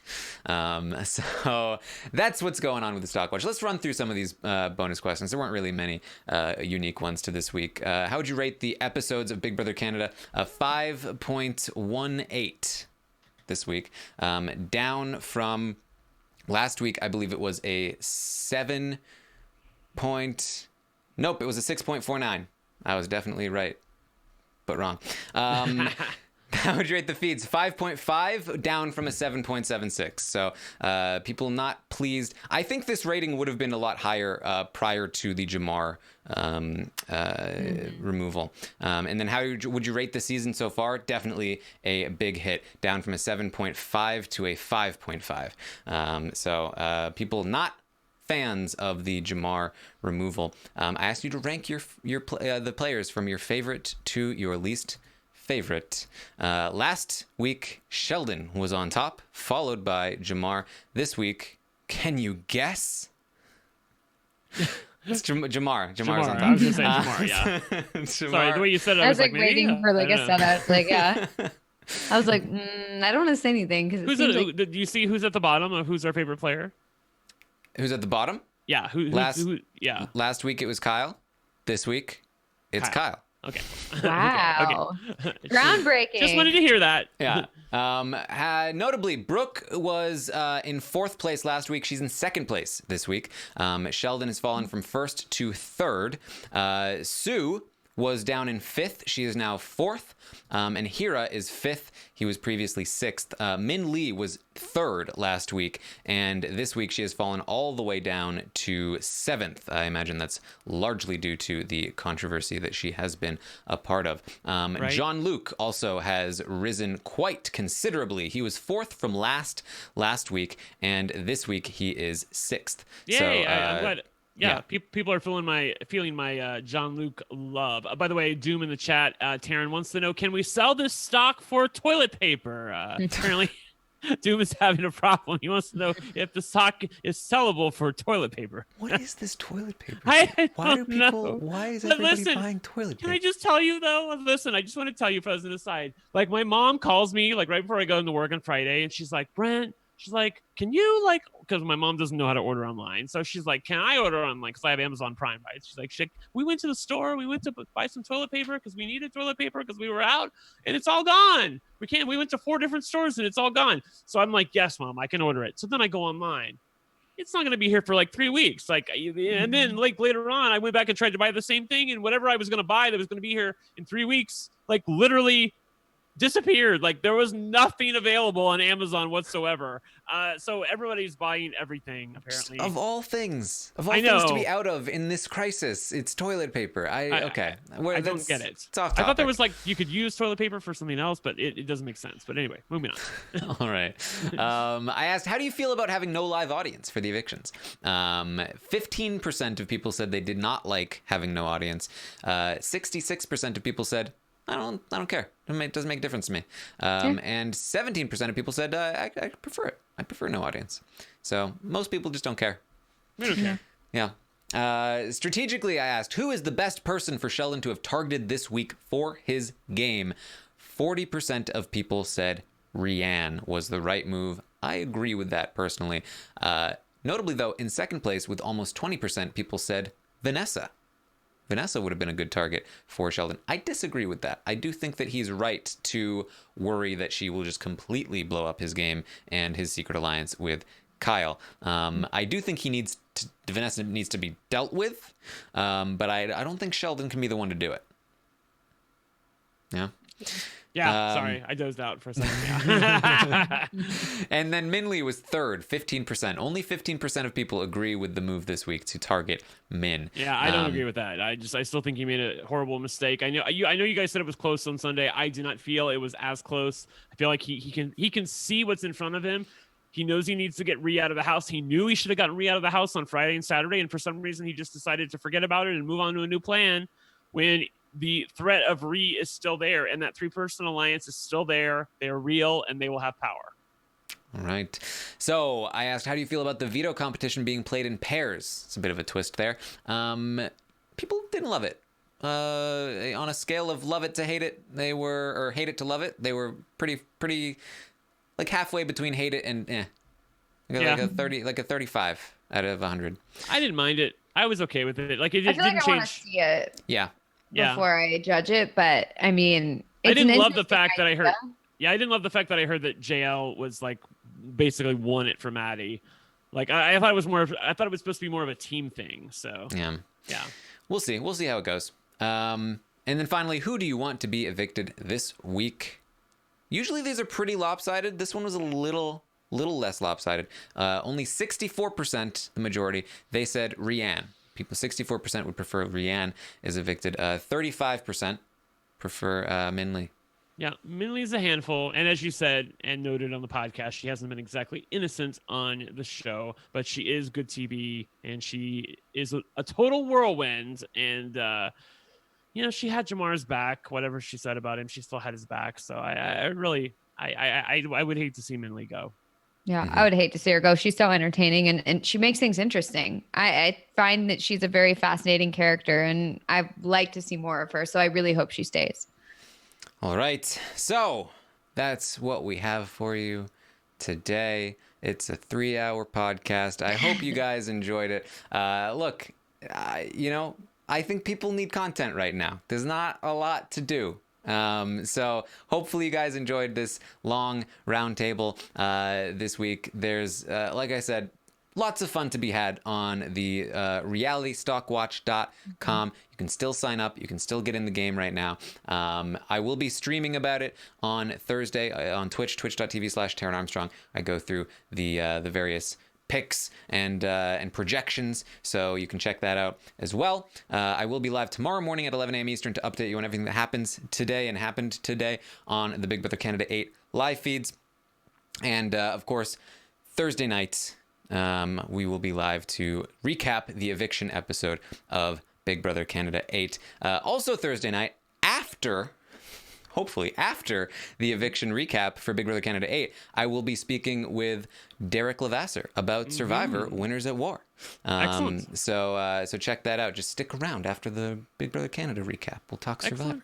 Excellent. Well, you can always find me at One Lucky Gay. By the way, we just released our RuPaul's Drag Race episode 3 recap with me and Aman and Liana Boris. And for those of you who listened to the podcast last week, we had a really interesting discussion that went on for about the first 35 minutes of the podcast this week, where we got to talk a lot about perspective and intent and privilege and the world and the future of the RuPaul's Drag Race podcast. So I really encourage you guys to listen to that if you listened to the podcast last week, because I felt like we got a lot of real talk between me and Aman and Liana, and you never know what other people are thinking until you ask them. So it's always great to listen to what other people have to say and listen to their perspective, because you never know exactly how people feel about your intent and how you present yourself to other people. There you go. Melissa. Just everybody be safe out there. Practice social distancing. I'm serious. Like, stay inside if you can. This is it's super important that we flatten the curve. And I know some people, aren't necessarily taking it seriously, but I just have to implore you, please take it seriously. Look into it. COVID-19 is serious. And if it might not impact you because maybe you're young, but that will impact someone else. You could be a carrier. Think about your grandparents, think about your parents, think about everybody else, think about the vulnerable people. Don't just think about yourself. So please just, yeah, let's do this. Just FYI, I have a friend of mine who's a primary care doctor. My partner is a physician, and we have a friend of mine who from high school is a primary care doctor, and she is taking care of her neighbor who is a COVID patient. And he is 42 years old, never had a health problem in his life. He is on his 11th day with the coronavirus, and he still has trouble breathing to the point where it hurts. And there's also a guy that I retweeted. He's 45 years old. Otherwise healthy. He's a type 1 diabetic, but otherwise healthy, totally as a horse, does not take any other meds. Great guy, got the COVID virus, and almost felt like he was dying, and went to the hospital, and they gave him some stuff. And then, of course, he felt worse because they gave him Motrin and inhalers, which, of course, make you feel worse if you actually have the coronavirus. And it was startling to me looking at how sick these people were, and they were younger than me. And I know that you guys look at me and you think, oh, Brent's youngish guy, whatever. But these guys were younger than me, and they were probably closer to death than they are life. So, yeah. Take it serious. Yeah, and you can infect others even without showing symptoms before you show symptoms. So, as Melissa said, be safe out there, keep others safe, and just listen to podcasts. Yeah, I thought we did a good job. I don't mind the fact that the podcast went for 3 hours this time, because I need content. So I'll go back and listen to this myself. All right. Thank you guys so much for joining us tonight. As we said, you can find me on Twitter at Armstrong Taron. You can find Brent at One Lucky Gay. Melissa is at It's Melissa with 3 of those A's. And so for Brent and Melissa, I am Taron Armstrong. Thank you, and we'll see you next time.